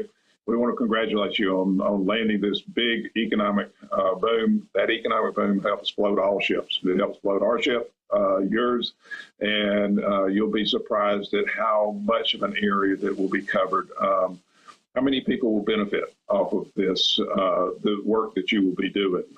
You know, one of the questions always asked is, you know, what is the economic impact of a plant like this? For us, the Mazda Toyota plant is two car plants running simultaneously, line by line, right next to each other. It's 4,000 direct jobs, averaging around $45,000 a job, and it's and the investment is around $2 billion in this plant. You know, it's one of those projects that when you look at it, you go, wow, this is huge, and it really is big. You know, 4,000 jobs, $40,000 a job, $160 million a year that comes into your the whole North Alabama area. Our labor shed is over 16 county area, 1.2 million people, and so the 4,000 people will be hired out of that labor shed. But plus there's the suppliers that come and locate around there. The Toyota Mazda system is to locate suppliers. So there are 17 suppliers who are located around this plant. And those 17 suppliers will have an estimated about 2,400 jobs. Again, in about the same range, $45,000 a year. So that's been the economic impact that has come into our area off of this building. It helps with schools, with property taxes. It helps with your general economy, with retail sales. But it also helps in providing a middle-class group places to work. And that's been one of the things I think we've realized out of this whole process is that it's finished out our middle class working blue collar working area, advanced manufacturing, so that we have some jobs that we can offer to everybody here in Huntsville, from people who are highly technical and engineers or aerospace engineers or rocket scientists, down all the way down to the area where you're in the entry level in the hospitality industry. But this covers a big gap right in the middle. And so some of the other questions, which are common questions for us, is what are the major challenges Huntsville faced in the time frame between the announcement and the first vehicle rolling in? That's when the real work begins. The announcement is the easy part. You have the announcement, you have a lot of fun, and everybody gets pats on the back, but the real work starts as soon as that announcement is made. And then you have to work very hard to make sure that you're working with your community and with your industry that is coming in. For us, we had to make sure that we had electricity, gas, water, all the things that are necessary for a plant that's one of the larger plants that's ever been built in the U.S. And so there were some learning curves to be done with that. We had to make sure that we had a framework to be able to get 4,000 people into work every day and then back home. And that was that in itself is a challenge, because usually these are industrial sites in very rural areas where there's not 4-lane boulevards coming in and 4-lane boulevards going out, which is a little bit challenging. You have to deal with the rail and make sure that you have rail capacity. All these things are the things that have to be worked between the time that you actually make the announcement, which is a fun time, and that's the real hard work that has to be done between then and the time that you're going to roll that first car off the line. We rolled the first car off the line, I think it was about 20 months after making the announcement, but it took a lot of work to get to that place. Some other people I've asked questions about, what regional partnerships did you have to have, both private, public, and between governments. One of the things that was very important when we brought in Mazda Toyota Manufacturing US was that we had to have the help of the state of Alabama. We had to have a partnership with both Mazda and Toyota as we were building the infrastructure that was necessary to be there to help us grow. Everybody does development agreements when you first get into these, and the development agreement kind of lays out, we'll do this and you'll do that. But beyond that development agreement, there's a lot of areas that are gray areas in there. And having people who can work together for the common good, there's always something that's left out of a development agreement. There's always something that you have to go to that is just a little bit further. Just know that your working relationship and your partnership, especially with the Ford Motor Manufacturing folks, is going to be so very important because you've spelled out in your development agreement what you're going to do. They've spelled out what they're going to do. But no, there's going to be some gray areas that you're going to run into as you go through. Our relationship with both the state and even going to the federal government was very important also. Road systems in Alabama, 20% of the road systems are local, and then another 40%, 50% are state, and the other portion is federal. We had to work with our Alabama Department of Transportation to make sure that we had the proper roads put in place to be able to get those 4,000 or 6,400 people into work each day and back home. We had to make sure, work with our Alabama Industrial Development Training to make sure that we got workers to the site, that we could fill those 4,000 jobs, which, in this day and time, and with the economy moving as quickly as it is, sometimes that's a challenge. And so we've worked very hard to meet that challenge. I think probably by this summer's finish, maybe August timeframe, we'll have hired everybody that we're going to hire for the plant. And then we'll be back into a normal mode. But it has pushed our labor force a little bit. And so we've had to work with our state partners in the labor division, and then even our federal partners. You obviously know that your senators and congressmen are always working in those kind of situations also, and we are no different than you. Our senators have been working very hard to make sure that they can help meet the needs of the auto manufacturer, and also our congressional delegation has been there too. Another question that always comes up is, how does the Toyota Mazda plant affect the quality of life for the greater Huntsville region? It has enhanced our quality of life, if you really wanted to know. The reason that we were very in tune with Toyota and Mazda was that Toyota put a motor manufacturing plant in our community 12 years ago, or 15 years ago. And when they put that motor manufacturing plant, they became great partners with our community. They were the kind of partners who helped fund lots of events that were happening, community events, and they helped fund community needs. They helped fund schools. It was a great partnership from the word one. When we had our first conversation, which would be probably August of 17, when we first had our first conversation with them about the Mazda Toyota motor manufacturing plant, where they were going to actually manufacture cars. We were very excited because we knew that they would enhance the quality of life of what we had here. We knew that they would fill a gap which we had, which was the middle income advanced manufacturing. And we also knew that they would also contribute back to our community and contribute on a daily basis. And that is one of the things that we were very excited about this company coming to Huntsville and locating in our city, but locating in North Alabama area, because we knew that the income that would come in off those workers, off that employment, would boost the whole North Alabama area. I mean, it would be $160 million a year, which is brought in and spent in this area year in and year out, and also offer opportunity for people. And I don't think you can ever discount the opportunity that a big project like this offers. It offers your middle class, your working blue collar class, the chance to be part of the success of your community. And it also offers them some real opportunity in the job market. It offers the people who are in the hospitality industry and maybe some of the beginning industries as you come into work in your workforce, it offers them an opportunity to move up, to get a better job. We were having at the Toyota motor manufacturing plant, we'd have 200 jobs and have 10,000 people apply. It told us that we had a lot of people who were underemployed, and this Mazda Toyota manufacturing plant has given opportunity to those who are underemployed.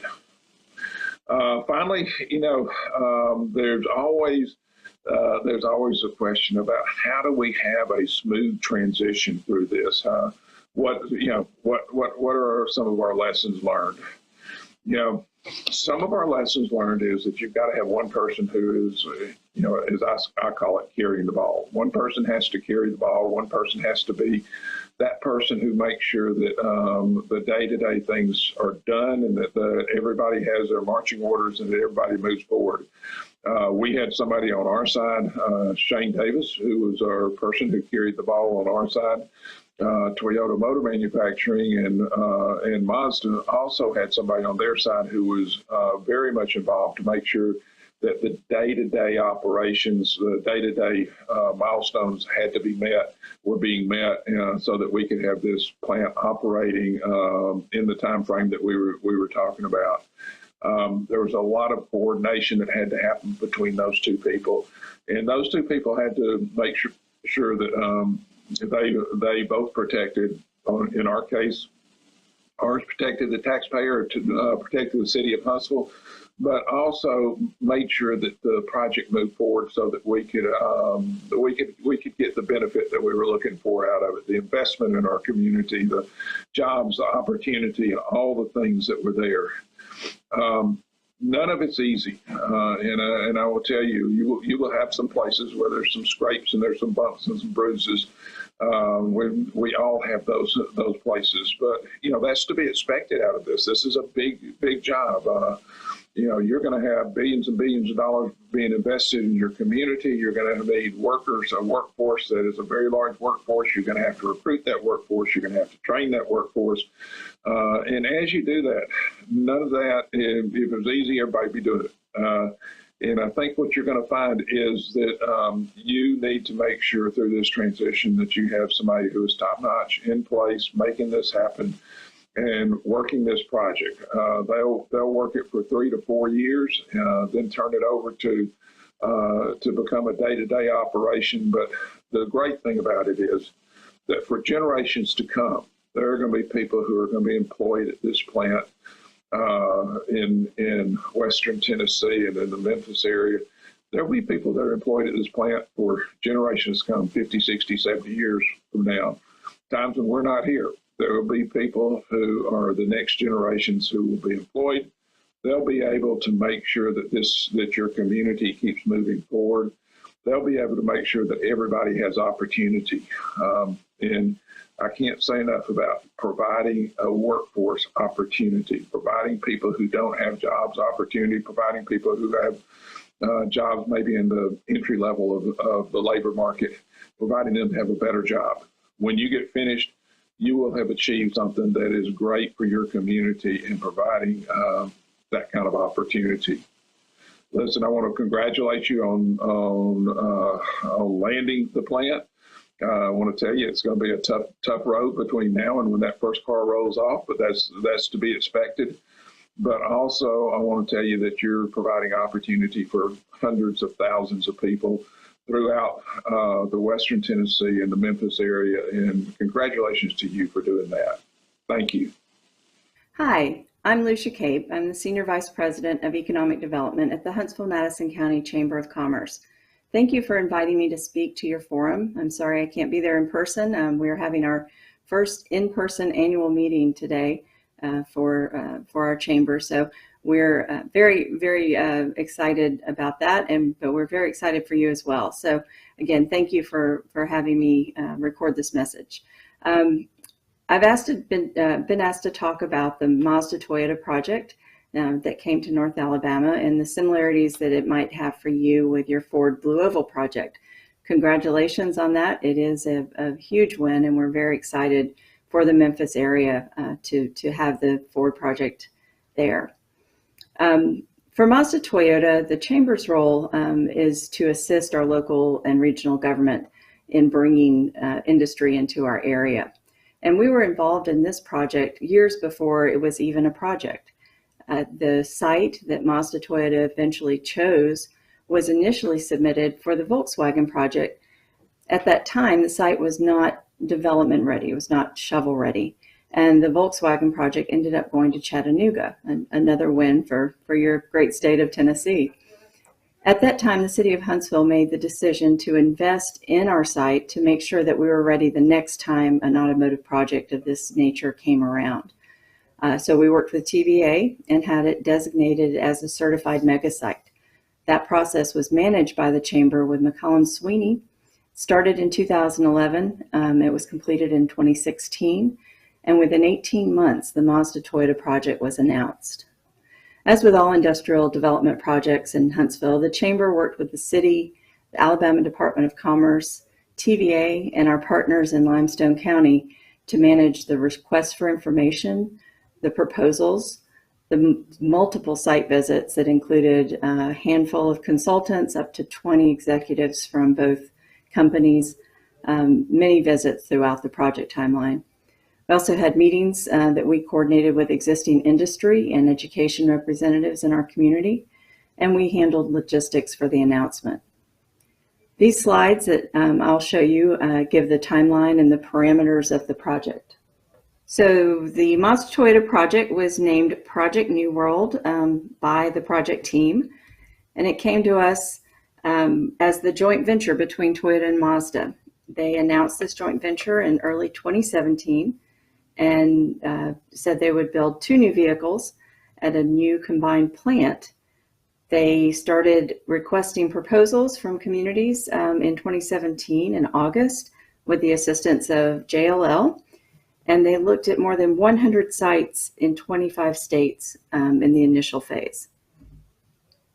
Their key project considerations were that shovel-ready site that we were focused on creating after our experience with Volkswagen.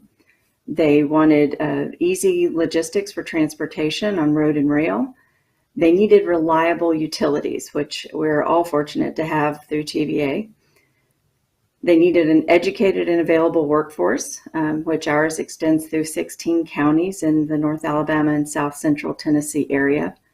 They wanted a pro-business environment, and they wanted quality of life for their employees. The capital investment was scheduled to be $2.3 billion, and there were 4,000 full-time employees associated with just the Mazda Toyota part. We also knew it would include on-site suppliers and additional supply chain companies in our area as well. The average annual wage is $50,000, and the annual payroll is $200 million. We started with our certified mega site, and the initial request was for 750 acres. You see that green box within our 1,300 acre certified mega site. The project then grew to over 3,000 acres that we needed to assemble as the project was developing. So this became quite a feat for our city to work on getting options and agreements from property owners for 10 additional tracts from 7 different property owners during the project itself. As you see here from a different angle, the final site was 2,400 acres, including area for a rail spur. And this is an aerial view of the project before it was completed, but toward the end of the construction process. And as I mentioned before, this was a partnership among our city, our county, our state, our partners at TVA and Norfolk Southern, and really a regional approach to this throughout our Huntsville, Madison County, Limestone County metro area. After a project is announced, the Chamber is committed to the long-term success of that company. Most recently, that has meant providing workforce support. For Mazda Toyota in particular, there were a lot of jobs that were new to our market. So promoting these opportunities to people across the region was very important so they knew what jobs were available.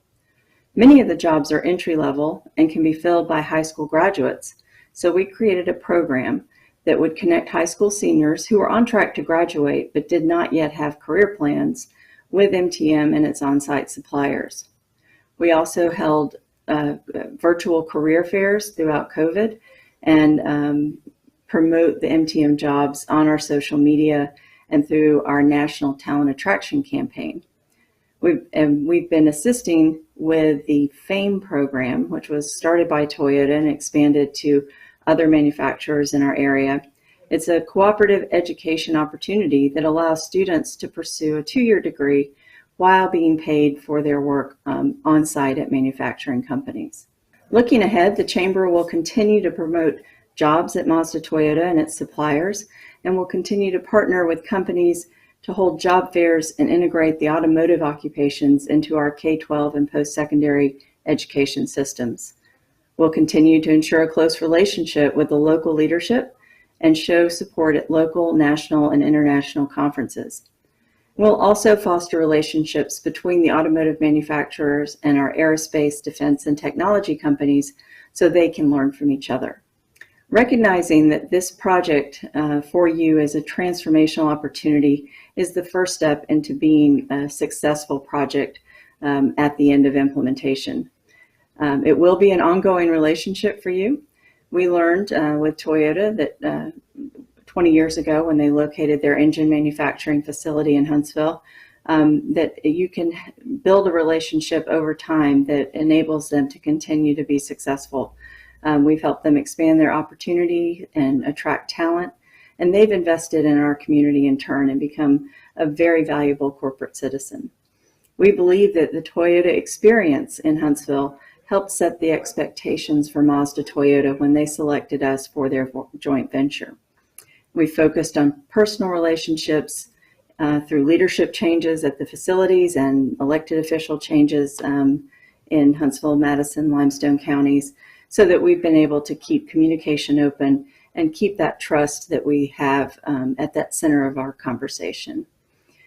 Congratulations on your project with Ford, and we look forward to seeing the automotive sector grow in our region and really build the economy that all of us count on. Thank you.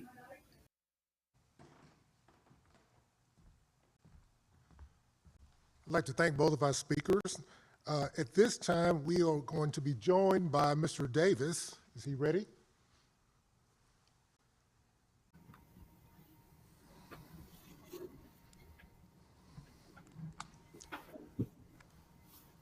Hello. How are you? Welcome. I am well, sir. Can you Good. Can you hear us? the remote? Is it okay? Yes. Can you hear us? Well, great. Yes. Would you like A to little just low. start out, give us a little opening, and we'll start with some questions and answers?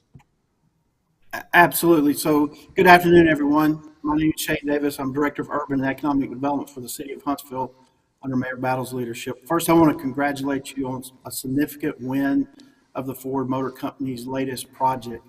Leading economic development in the City of Huntsville since 2008, I understand the hard work and can appreciate the hard work of those that are in attendance today and the hard work that will follow. Again, as I tell my team, don't let announcement fatigue at this stage, set in. The hard work starts today. And I'm sure you're well ahead of that work.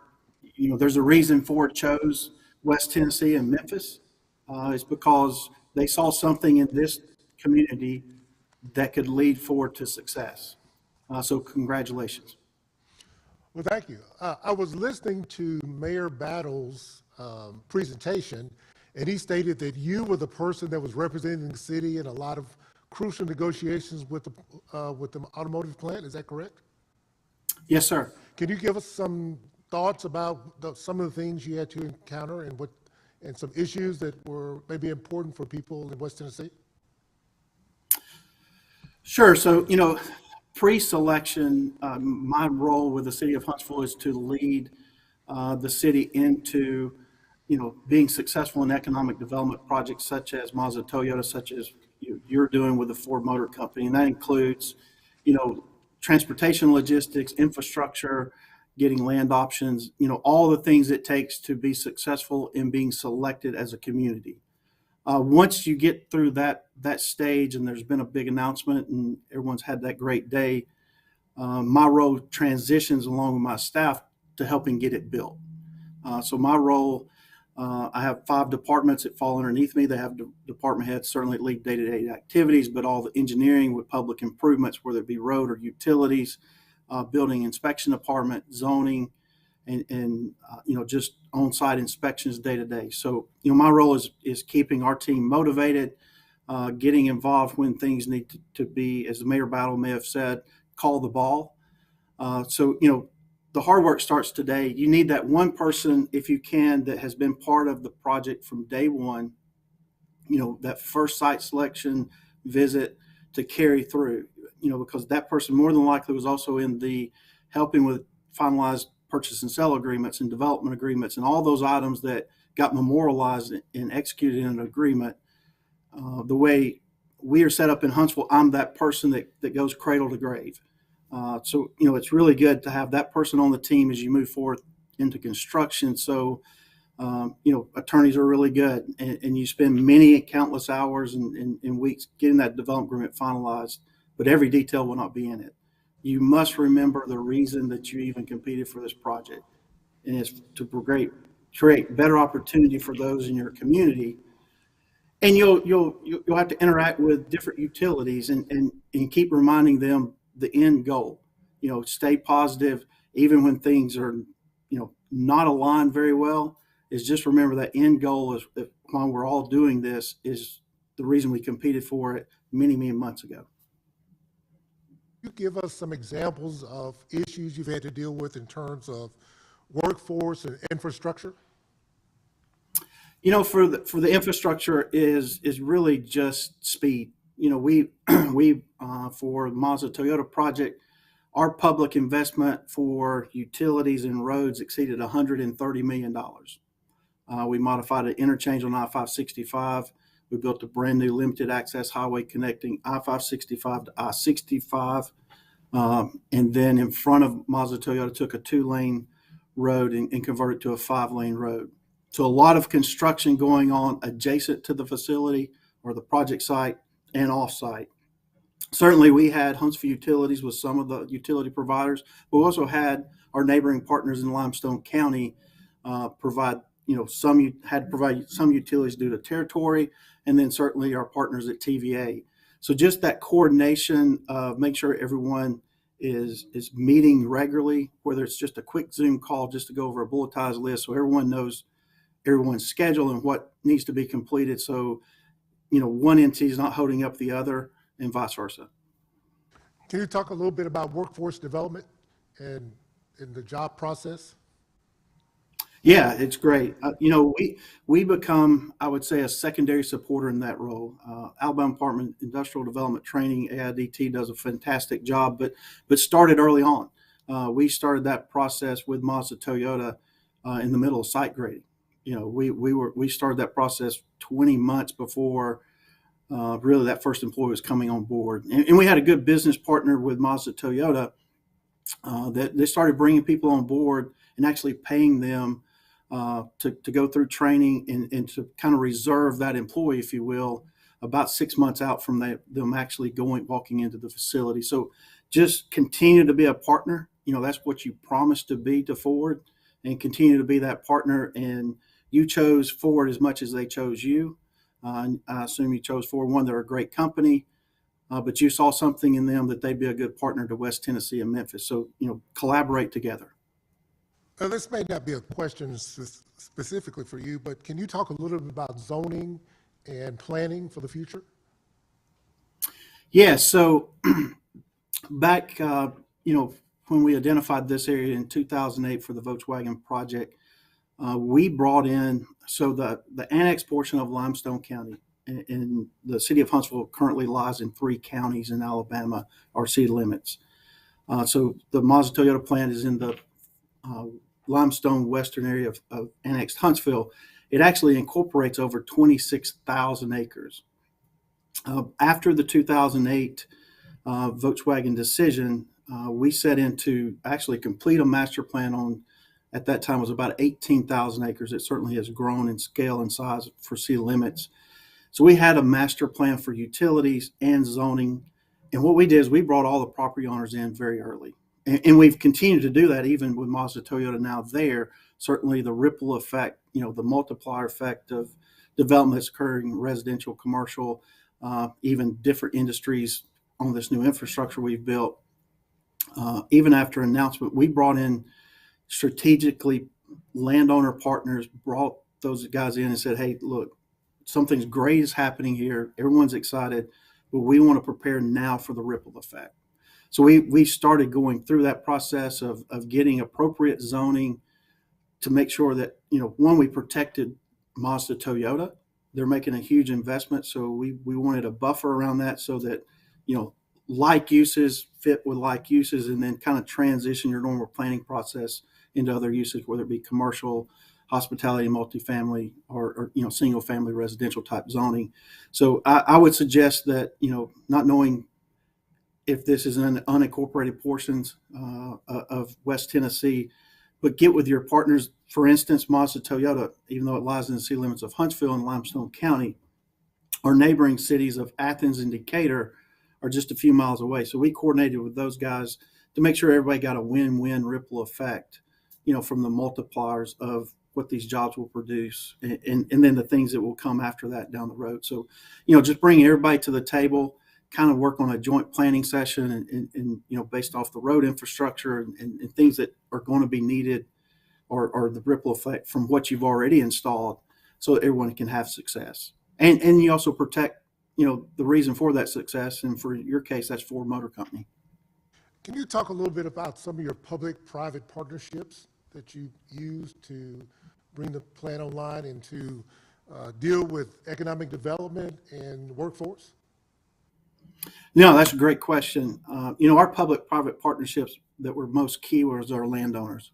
I think having that master plan that was completed, probably in 2012, it gave us that relationship with landowners. So as things came up, whether, a different route needed to be obtained for TVA or a gas or utility, or we got into final design of a road and needing to acquire right of way, we had that relationship with those landowners to that public-private partnership of getting that easement or that right of way happen very, very quickly because they had seen us before. They knew this was the plan for this area, and now we were executing it, and they felt like they were part of it.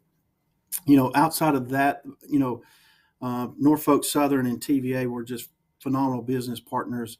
We had some challenges. Coming across other private properties to get Norfolk Southern Rail Spur into this site, building 3 siding tracks along Norfolk Southern's main line that wasn't even in the development agreement, wasn't even part of the discussion in selecting the site. Just as we started working as a team, both Mazda Toyota, the community, and our business partners, identifying to everyone to have efficiency that everybody wanted in logistics, it was needed. So, in the middle of building a facility of this size, needing that partnership from the city and vice versa to really help Norfolk Southern get the land they needed for a rail spur. Communication is key. Communication and just reminding all the business partners, public, private, state, we're all here on the same team. We're all here for a reason. We competed for a reason as a team. Now let's go help build this as a team. 2 issues we've heard a lot about today is transportation and housing. Can you talk a little bit about that? Yeah, so for transportation, ours was prior to Mazda Toyota coming on board in our community. We did a partnership with Alabama Department of Transportation called Restore Our Roads. So we were ahead of about $500 million worth of road projects that we were splitting cost 50-50. The city of Huntsville picking up half that cost, state of Alabama picking up the other half. So we were ahead on some what I would call critical infrastructure type projects that are main arterials or collector roads that are feeding in and out of the community that were project needs. Those were either under construction, about to be under construction, or funded. So then we had this stopgap of really how do we optimize that, maximize that with some more infrastructure from a transportation standpoint, and was able to do that with the projects I spoke about that the city of Huntsville funded about $130 million of additional road work of limited access highways connecting 2 federal interstate systems. The residential impact for Huntsville has been a little different. We were already seeing rapid population growth in Huntsville, so housing demand, there was pressure on that. Certainly the addition of 6,600 people showing up in your community, whether they're regional workforce decided to move in and stay, or they're still coming in and out. So both Huntsville, Madison County, Limestone County, that pressure for new residential housing is still there. COVID didn't help that challenge with supply chain delays. Some projects just come to a stop. In Huntsville right now, the average time on the market, new and used home, is 17 days. There's not a lot of inventory. So that is a challenge we're still working on and will continue to work on. Are there any questions for Shane from the audience or online? No question. Okay. From online, and Representative Camper had a question as well.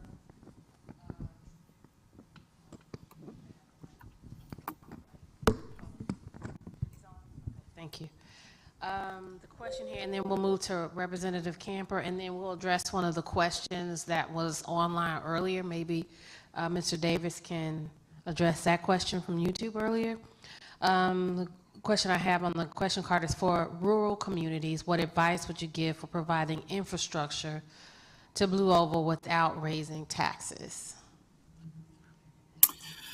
That's a great question. We didn't have that challenge, but my prior life, I was a private consultant and mainly did public infrastructure, both utilities and roads. I think you have to sit down and if there's that opportunity, maybe that opportunity's passed. But one solution that I've seen work in the past is where, you know, certainly there's a capital side to Ford Motor Company to getting this plant into production. And sometimes you can be maxed out on that. But so it becomes a challenge just to add it to that side of the table. But for a rural utility, what I've seen work before is where maybe there's a water line extension that's a couple $1 million and you don't want to raise rates or taxes to get that put in. Sit down with your business partner and say, I know you can't maybe consume this in your capital plan. It may be fixed to go build this facility, but can we do a system development charge monthly so it gets transferred to the operating side of the company? And then once that is paid back, that extra on their bill would dissolve. So a lot of times, that business partner may say, hey, look, that works for me. Let's say it's, $10,000 a month or whatever the economics winds up being on their water bill, in addition to the consumption. And once that, whatever agreement, if you agreed to split the utility infrastructure cost, once that is paid back, then, that portion of the bill would cease to exist. That's one option I've seen work very well. Thank you. And next we have a question from Representative Karen Kemper. Thank you, and thank you, Mag, for putting on this very important event here today. Also, let the mayor know that Representative Hall told me to tell him hello. I have a question about small businesses and minority businesses get access to contracts. I believe we're doing good about trying to get our workforce ready, but we have a lot of entrepreneurs in West Tennessee and in Shelby County in particular. So were there any lessons learned that you all could share of how we can make sure that our small local businesses can get some of these contracts? And so I get calls all the time about our minorities going to be left out of the contracting process, and not just with construction, but all type of professional services. So is there anything you can share with us from that perspective?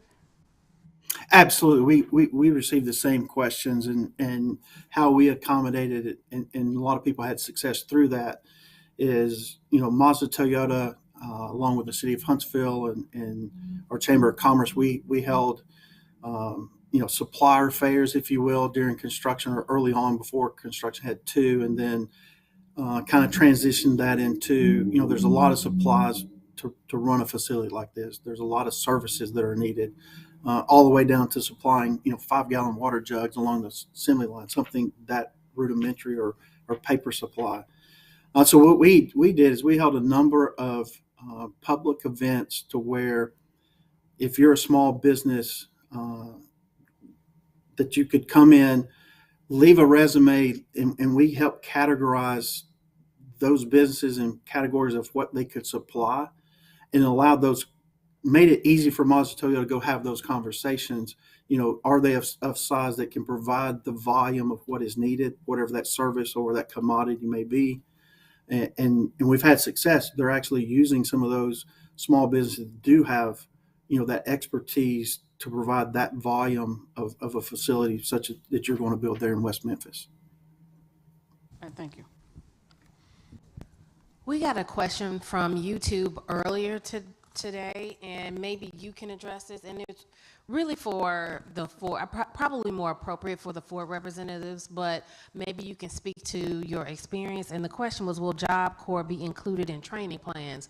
I realize you can't answer that about Blue Oval, but you can speak to your experience in Huntsville about training plans, if and how Job Corps was incorporated, and how to move forward in that area of workforce development. Sure. If you'd like, I can just speak on what we did for Mazda Toyota. It's what we do really here in Huntsville for all of our large industrial type projects. We actually identify space. We actually provided the space. It was about 50,000 square feet in partnership with Alabama Industrial Development Training Group and in partnership with Mazda Toyota. So we did provide hands-on training to get you ready to apply for a job. And that 50,000 square foot facility did Mazda Toyota provide some mock-up equipment that we could put in there. AIDT helped, lead that effort as far as training just general public that was interested in a potential job to go through a custom-built program that was 6 weeks long. And essentially, when you finish that, you got a certificate with your application that let Mazda Toyota know you have completed this pre-employment training and you are ready for candidacy for a job.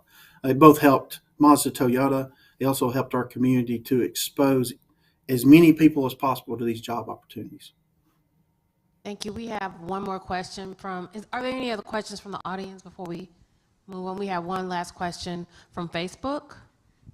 And how has the development affected poverty in Huntsville?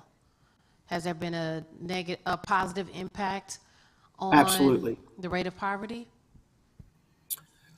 No, absolutely. So that I think in general, that's why we do economic development. If we're doing it for the right reason, I tell our team, if we're doing what we do on a daily basis for any other reason other than to change someone's life that we'll never know, if we're doing it for any other reason besides that, you're not part of the team. Go find something else to do. Economic development at its core is to change someone's life for the better that you may never meet. And I'll share a quick story on how it actually has that ripple effect. You'll never. That's one of those questions that it's hard to go gauge or be able to provide a white paper or a presentation on percentage wise. As census data comes in, you can see the ripple effect. But we also landed several years ago at OEM Polaris, who is currently built two ATVs in the Polaris Slingshot here in Huntsville, and we had to get that project from start of grading to the first unit rolling out the back door in 9 months. We missed it by 3 days. 9 months and 3 days, a little over 1 million square feet. They've since expanded. So we didn't have a groundbreaking. We didn't have a celebratory groundbreaking. We had a ribbon cutting about 3 months after the first unit rode through the door, and we were still CO in some portions of that plant. So after that kind of ribbon cutting that morning, the general manager and I, he asked me to go look at a section part of the plant that we were trying to finalize in CO, and I was walking through assembly line portion of the welding shop, and a gentleman made eye contact with me, and I said good morning, and he took his glove off and he reached out to shake my hand. He said, "I don't know who you are, but I've seen you on TV." And I always make the joke, just let me know and file a claim with the city and get you a new TV. I'm not certainly something to look at. But he took his glove off. He said, "Tell Mayor Battle thank you." He said, "Before getting this job," he said, "I'm a single dad with 2 young children, 2 young girls that have never been on a vacation. I work 2 jobs. I've never been to a Little League softball game. And this job gave me insurance. I now work 1 job. I'm home, and I'm active in my children's life." And that's why you do economic development. Before we move to break, are there any other questions from the audience? Okay, going once, going twice, go on. So the next. Thanks, Shane. We appreciate it. Thank you. Listen, again, congratulations to you guys. I know what you've been through to get here, and it's no small feat. If we can be of any assistance to West Tennessee and Memphis, we're a phone call away. Again, congratulations. Best of luck to you. We're here if you need us. Thank you. Have a great rest of your week. You too. Thank you, Mr. Davis. So we'll be right back with Mark Yates from TVA and Dr. Ronnie Atkins, who is from the Tennessee Department of Environment and Conservation. 5 minutes. Thank you.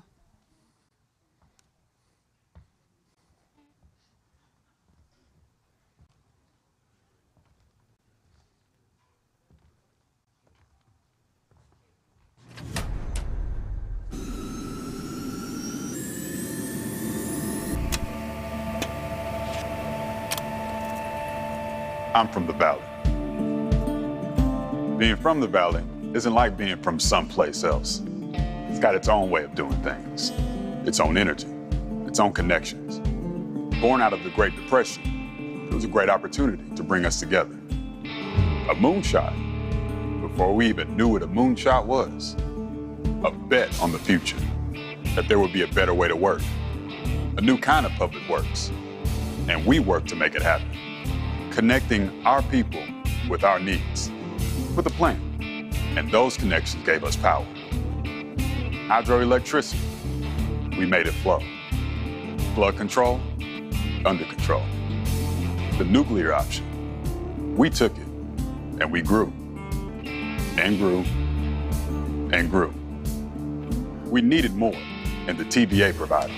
Reduced carbon, clean air, clean water, a clean transition, the grid of tomorrow, efficient, reliable, undeniable. Nuclear reactors setting the bar for the 21st century. EVs are easy with all this infrastructure. A new system operations center that reorganizes, reimagines, and redistributes. This isn't the future, it's today. It's the Valley. We're powering clean, reliable energy, connecting communities to opportunities. We're powered by our connections. We're the TVA.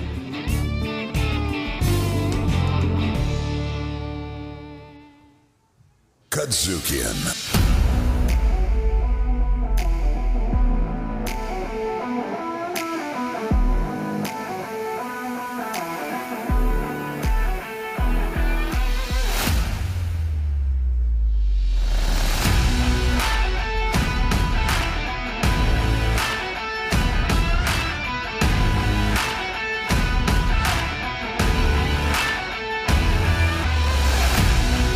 The company is based in Memphis, but it is international.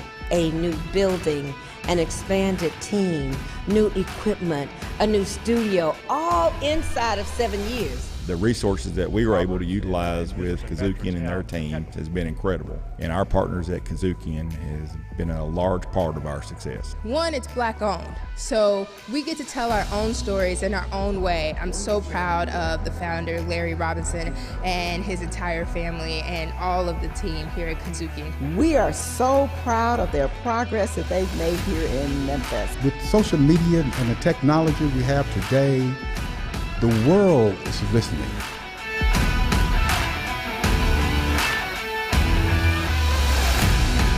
Kadzukian. Check out all your Kadzukian favorites now. Download the Kadzukian app, available on Android and iOS.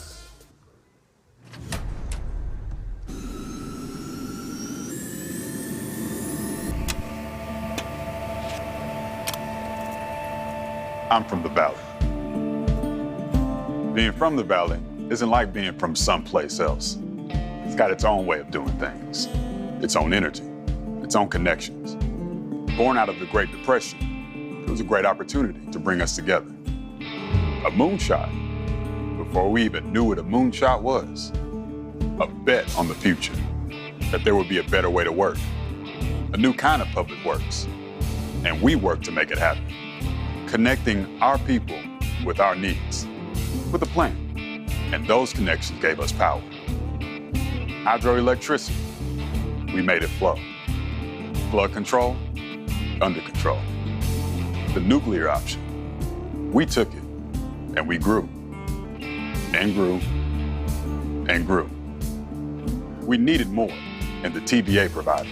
Reduced carbon, clean air, clean water, a clean transition, the grid of tomorrow, efficient, reliable, undeniable. Nuclear reactors setting the bar for the 21st century. EVs are easy with all this infrastructure. A new system operations center that reorganizes, reimagines, and redistributes. This isn't the future, it's today. It's the Valley. We're powering clean, reliable energy, connecting communities to opportunities. We're powered by our connections. We're the TVA.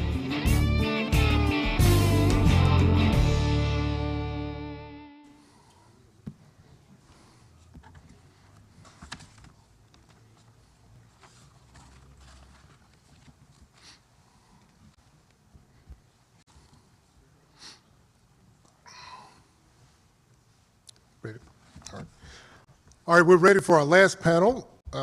With us today live is Mr. Mark Yates, who is the West Regional Vice President for the Tennessee Valley Authority. And joining us by video is Dr. Ronnie Atkins, who is the Director of Division of Stakeholder Engagement for the Tennessee Department of Environment and Conservation. I don't know if he's with us, but why don't we just start with, Mark, why don't we start out, we just say you want to get right in it. Tell us how TVA was a good partner in bringing forward to the mega site. Well, good afternoon, everybody, and good afternoon, Odell. And to Chairman Davis at MAG, and to my friend Ralph Moore, President Ralph Moore, and everybody else, thanks for having us here. First of all, let's just get that known. We're really glad to be here. But this project fits squarely on the screws. And why was TVA involved, and how did we get involved? If you go back and just look at the TVA's mission, and let's go back to 1933, and that mission has been the same and consistent. So if you look at the 3 E's, or what we call it, and those 3 E's include energy, the environment, and also economic development. So when I say it smacks that right in the middle of the screws on that, and that's a golf analogy, Odell. So Old golf club. Yeah. So you know, so it hits right there because if you look at the economic development aspects of it, and why would Ford select what was at the time called the Memphis mega site, now the mega site, and now Blue Oval City? Why would you look at that? Well, from TVA's perspective, you look at low-cost, reliable energy, and then you look at the aspect of our economic development, and we're world-class, and that's not a marketing tag. That's the reality. If you look at what is going on across the region and here locally, and it started really several decades ago. They say you reap what you sow, and so when you sow in and you sow an idea and you have all the incentives and the professionalism and the professionals to exact it, it all comes together. So I'll leave it there. Okay, thank you. Dr. Atkins, can you hear us? Well, we can't quite hear you.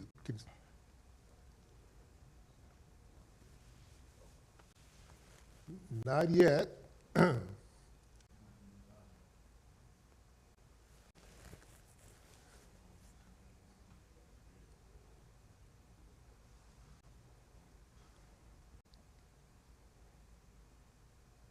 Nope. Are you muted?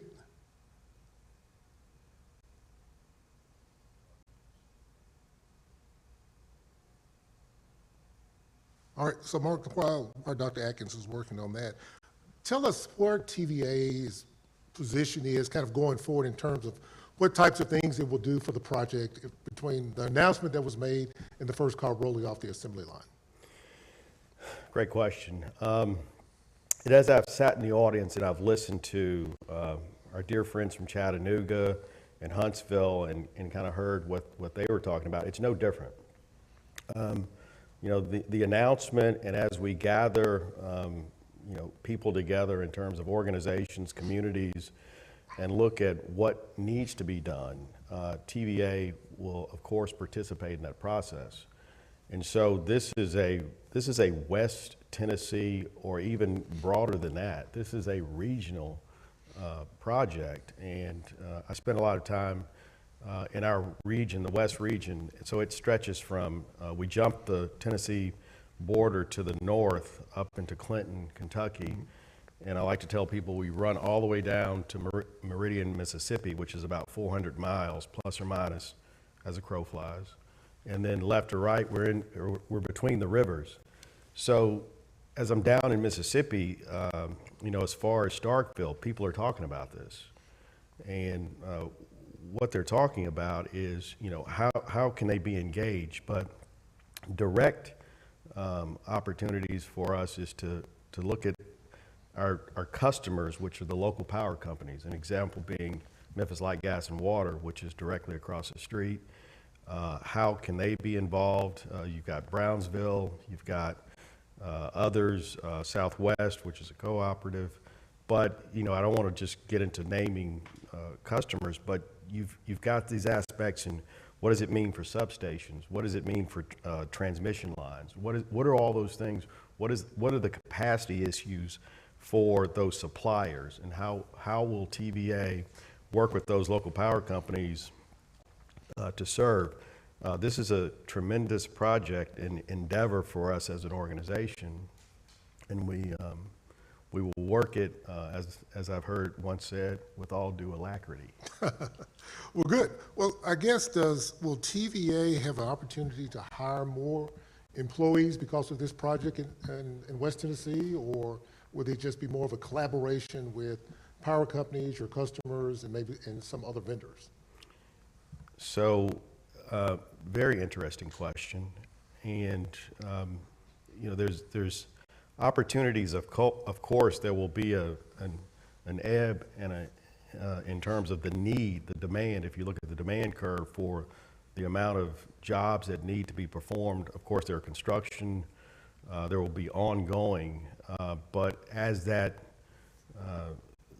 load demand for electricity increases and other things adjacent to, if you will, the footprint of Blue Oval City. My boss is in the audience, so I can't say that we're going to hire a bunch of people. But at the same time, we won't hold you to it. Exactly. Thank you. At the same time, we need to be measured, and there's projected just overall, 30,000 plus or minus jobs from an echo effect of what's happening there, and we want to be both effective and efficient with how we manage that.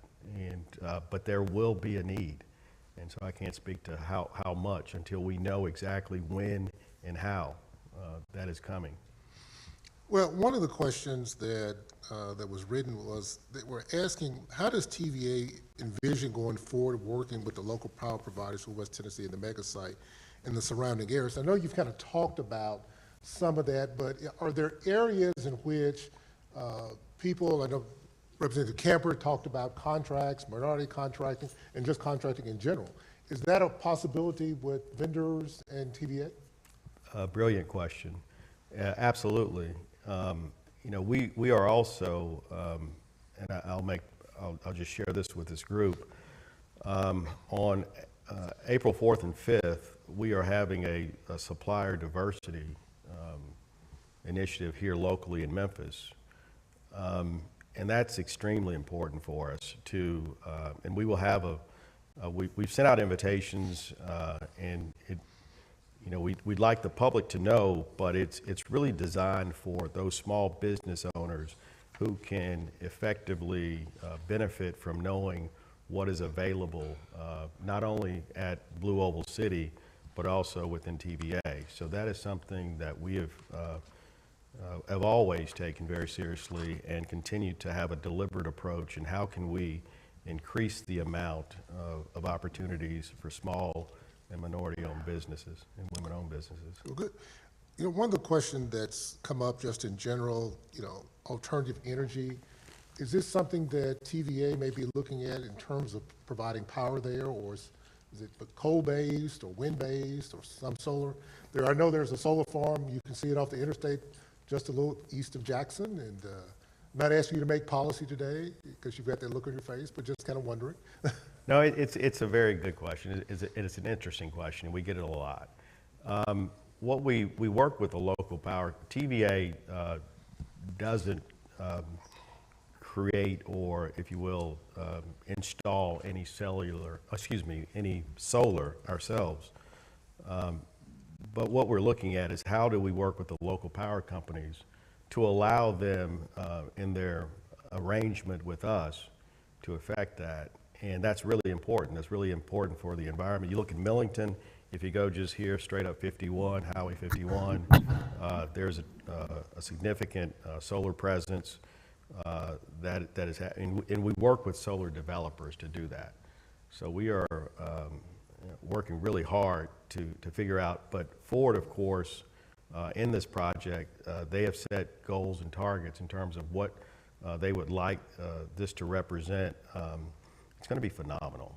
When we have to have a vision of what that is, But again, to come back and, work with our transmission planning and our generation to look at those assets, those generation assets, and how that will come together to be, again, most efficient and effective. Great, thank you. Dr. Atkins, can you hear us? Hear you. Can you hear me? We can hear you now. Great, good, glad to have you.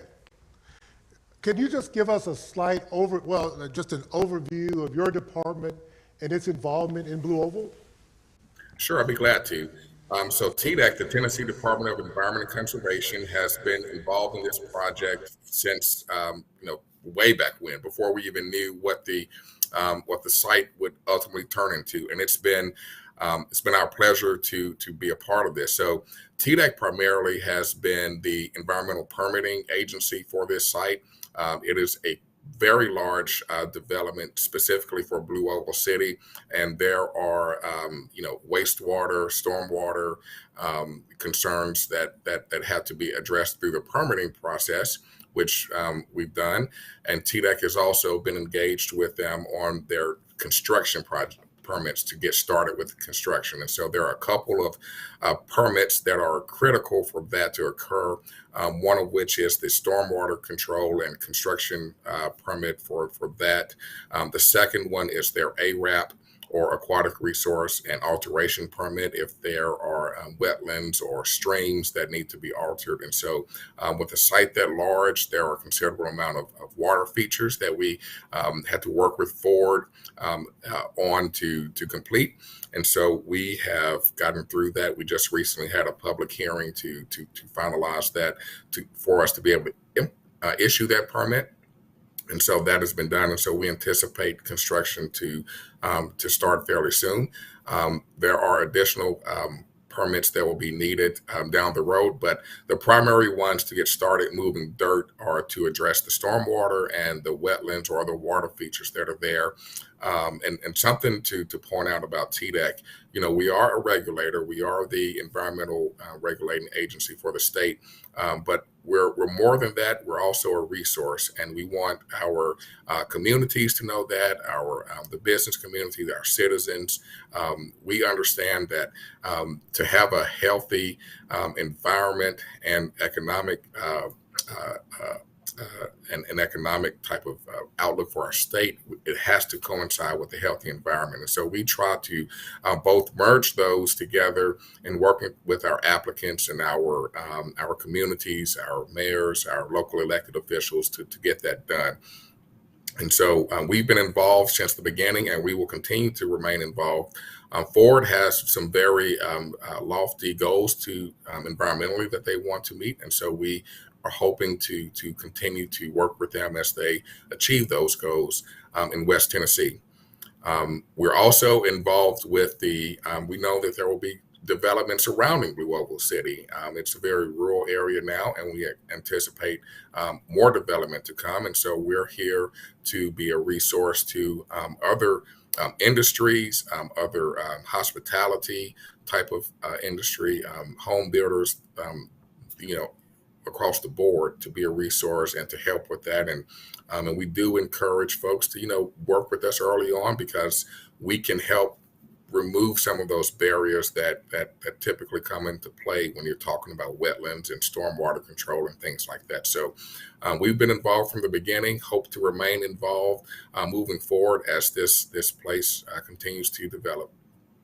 You've covered a lot of ground, and you've covered a number of questions I wanted to ask, but can you tell us how you will be working with cities and municipalities as they grow, as they have more people coming, infrastructure, housing? How should they interact with TDEC? Well, primarily, it starts with a plan, I think, first. And so I think, there's been a lot of discussion about comprehensive planning and developing an outlook for what do you want to see, and so we hope to continue to encourage that working together spirit amongst communities in this area. But it really starts with a phone call. Let us know what you're thinking about, what you'd like to see, and then we can go from there. Many of our permits have timelines involved. If you're looking to develop, there's not much to redevelop there because it's so rural, and many there's not many buildings there, right? So we're talking about a lot of new construction, and so it's best to reach out to us early to start those conversations so that our timelines we can meet your timeline and you can meet ours as well. So I'd say just get in touch with us early on, and I'm sure it's the same with TVA. The more you talk to us ahead of time, the easier it is to facilitate those conversations and help you get where you're trying to go. One question that did come up, and I'm not asking you to give an affirmative answer, but it was an issue of maybe partnerships between municipalities or counties for certain things. Is that something that may be feasible in a project of this size that TDEC would consider?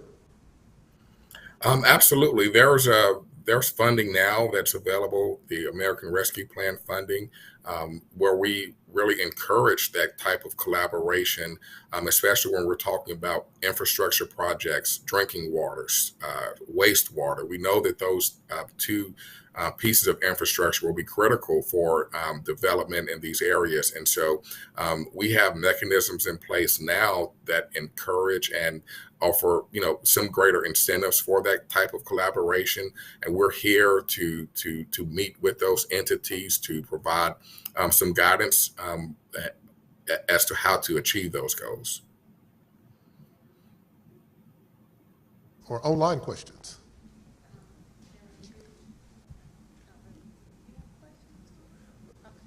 Mr. Moore? Mr. Moore has a question. Thank you, Dr. Atkins, for participating in this forum. I'm somewhat of a sensitive toward the environmental integrity. Will TDEC be the overseer of riparian easements for streams, or will that be delegated to the local jurisdiction?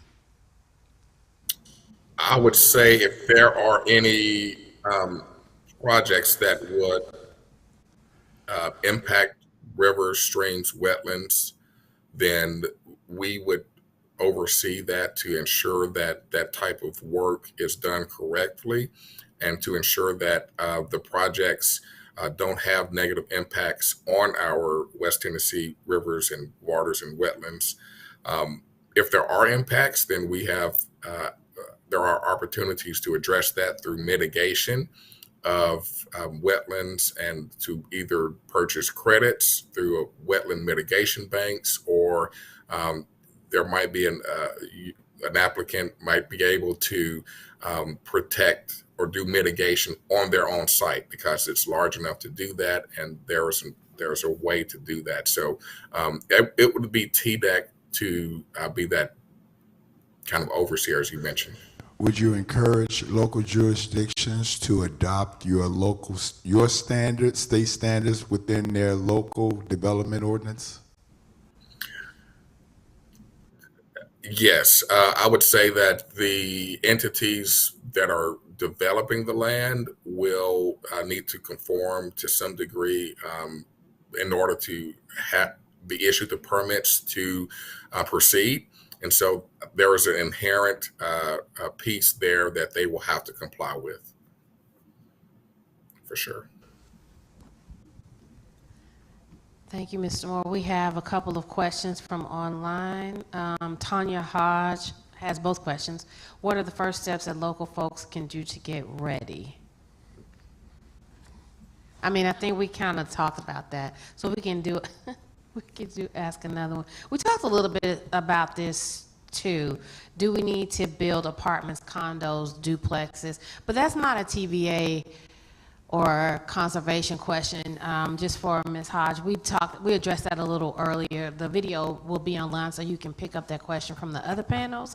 But they did talk about the need for diverse development in terms of housing. Hopefully she's listening, but they talked about diverse development in terms of housing beyond just single family homes and apartments and condos. So that was addressed earlier. And the first steps, I think we talked about that ad nauseum. So definitely roll back the video and pick that answer up from there. We have another question here in the audience. Good afternoon. My question is, Instead of getting in touch with the Army Corps of Engineers on the permits, do you go through your agency, doctor, with the conservation? Yes, you will. There will be some element that you'll have to go through the Corps potentially for permits, but there are. You would certainly have to work with TDEC, and we can assist with that coordination with the Army Corps of Engineers. And we have local offices too in Memphis and in Jackson, and both offices will be able to assist. And so we have staff that are very nearby Blue Oval City that can quickly assist you with those questions. Hey, are there any other questions in the audience for TVA or the Department of Environment and Conservation? Hopefully I didn't say it wrong. Any other questions in the audience? Otherwise, I'm going to hand it back to Attorney Horton.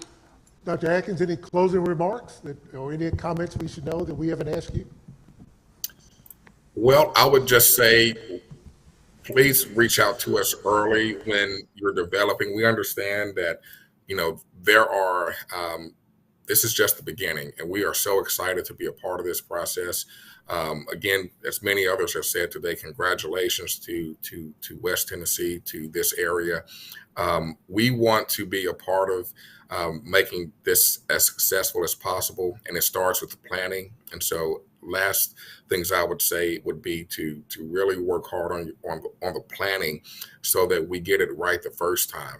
I think with something this large and opportunistic for our region of the state and state in general, it's important that we learn from previous development, and we do things that will really benefit our citizens, both our working group and the folks that will be living around these facilities. We have to keep that in mind, that we're turning a very rural area into, we're changing it overnight. And so I think there's a lot that we need to take into consideration. We don't have to do it all this first year. There's time before the mega site is complete. So let's do our due diligence so that we get it right the first time. And like I said, TDEC is not just a regulator, we're a resource, and we're here to help. And thank you all for having me today. Thank you. Mr. Yates, any last comments? The only comments is just thank you for allowing us to be present today and to attend this panel with Dr. Atkins. TDEC is one of our regulators, and we do respect their work and appreciate their work. But this is just a great opportunity for us to continue the momentum as we head to what we hope to be and will be just a great new asset for West Tennessee and the region. Great. I'd like to thank Dr. Atkins and Mr. Yates for your participation in the panel today. Thank you. And now I'd like to bring up Mr. Ralph Moore, who's the Executive Director of MAG, to close out our day.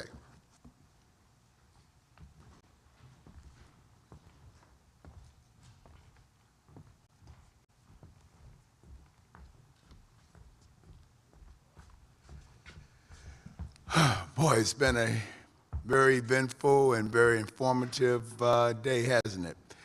Let's give ourselves an applause for sitting here and being online to absorb this information. So we are so excited with the turnout today, and we start to deep dive into the nuts and bolts of this groundbreaking development. As I've said before, this project will very well change the entire complexion of West Tennessee region. Are we ready? Are we really ready? We hope so. We really should hope so. And as my grandmother would say, we need to pray about it also. And we hope that this forum has shed some light on some of the questions and concerns. Thank you again to all our participants and those who took the time to join us. Another special thank to our co-sponsor, TVA, Let's give them a hand.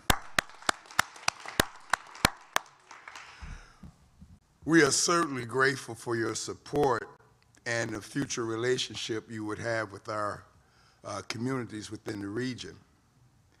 And last but not least, thanks to our production partner, Kazookian.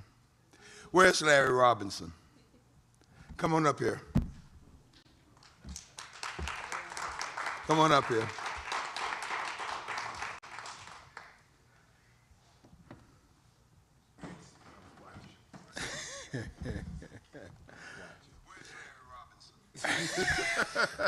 Listen, this young man right here has shown me what professionalism and style really means in the media business. When I first originally came here, he had an interview with me, and it was in a home, a house. And he has certainly grown this business. So the things that I see him doing today will set the tone for tomorrow. And if I had to give a plug, use this young man. He is certainly a blessing to what he does, and certainly can be a blessing to you. So thank you. Thank you.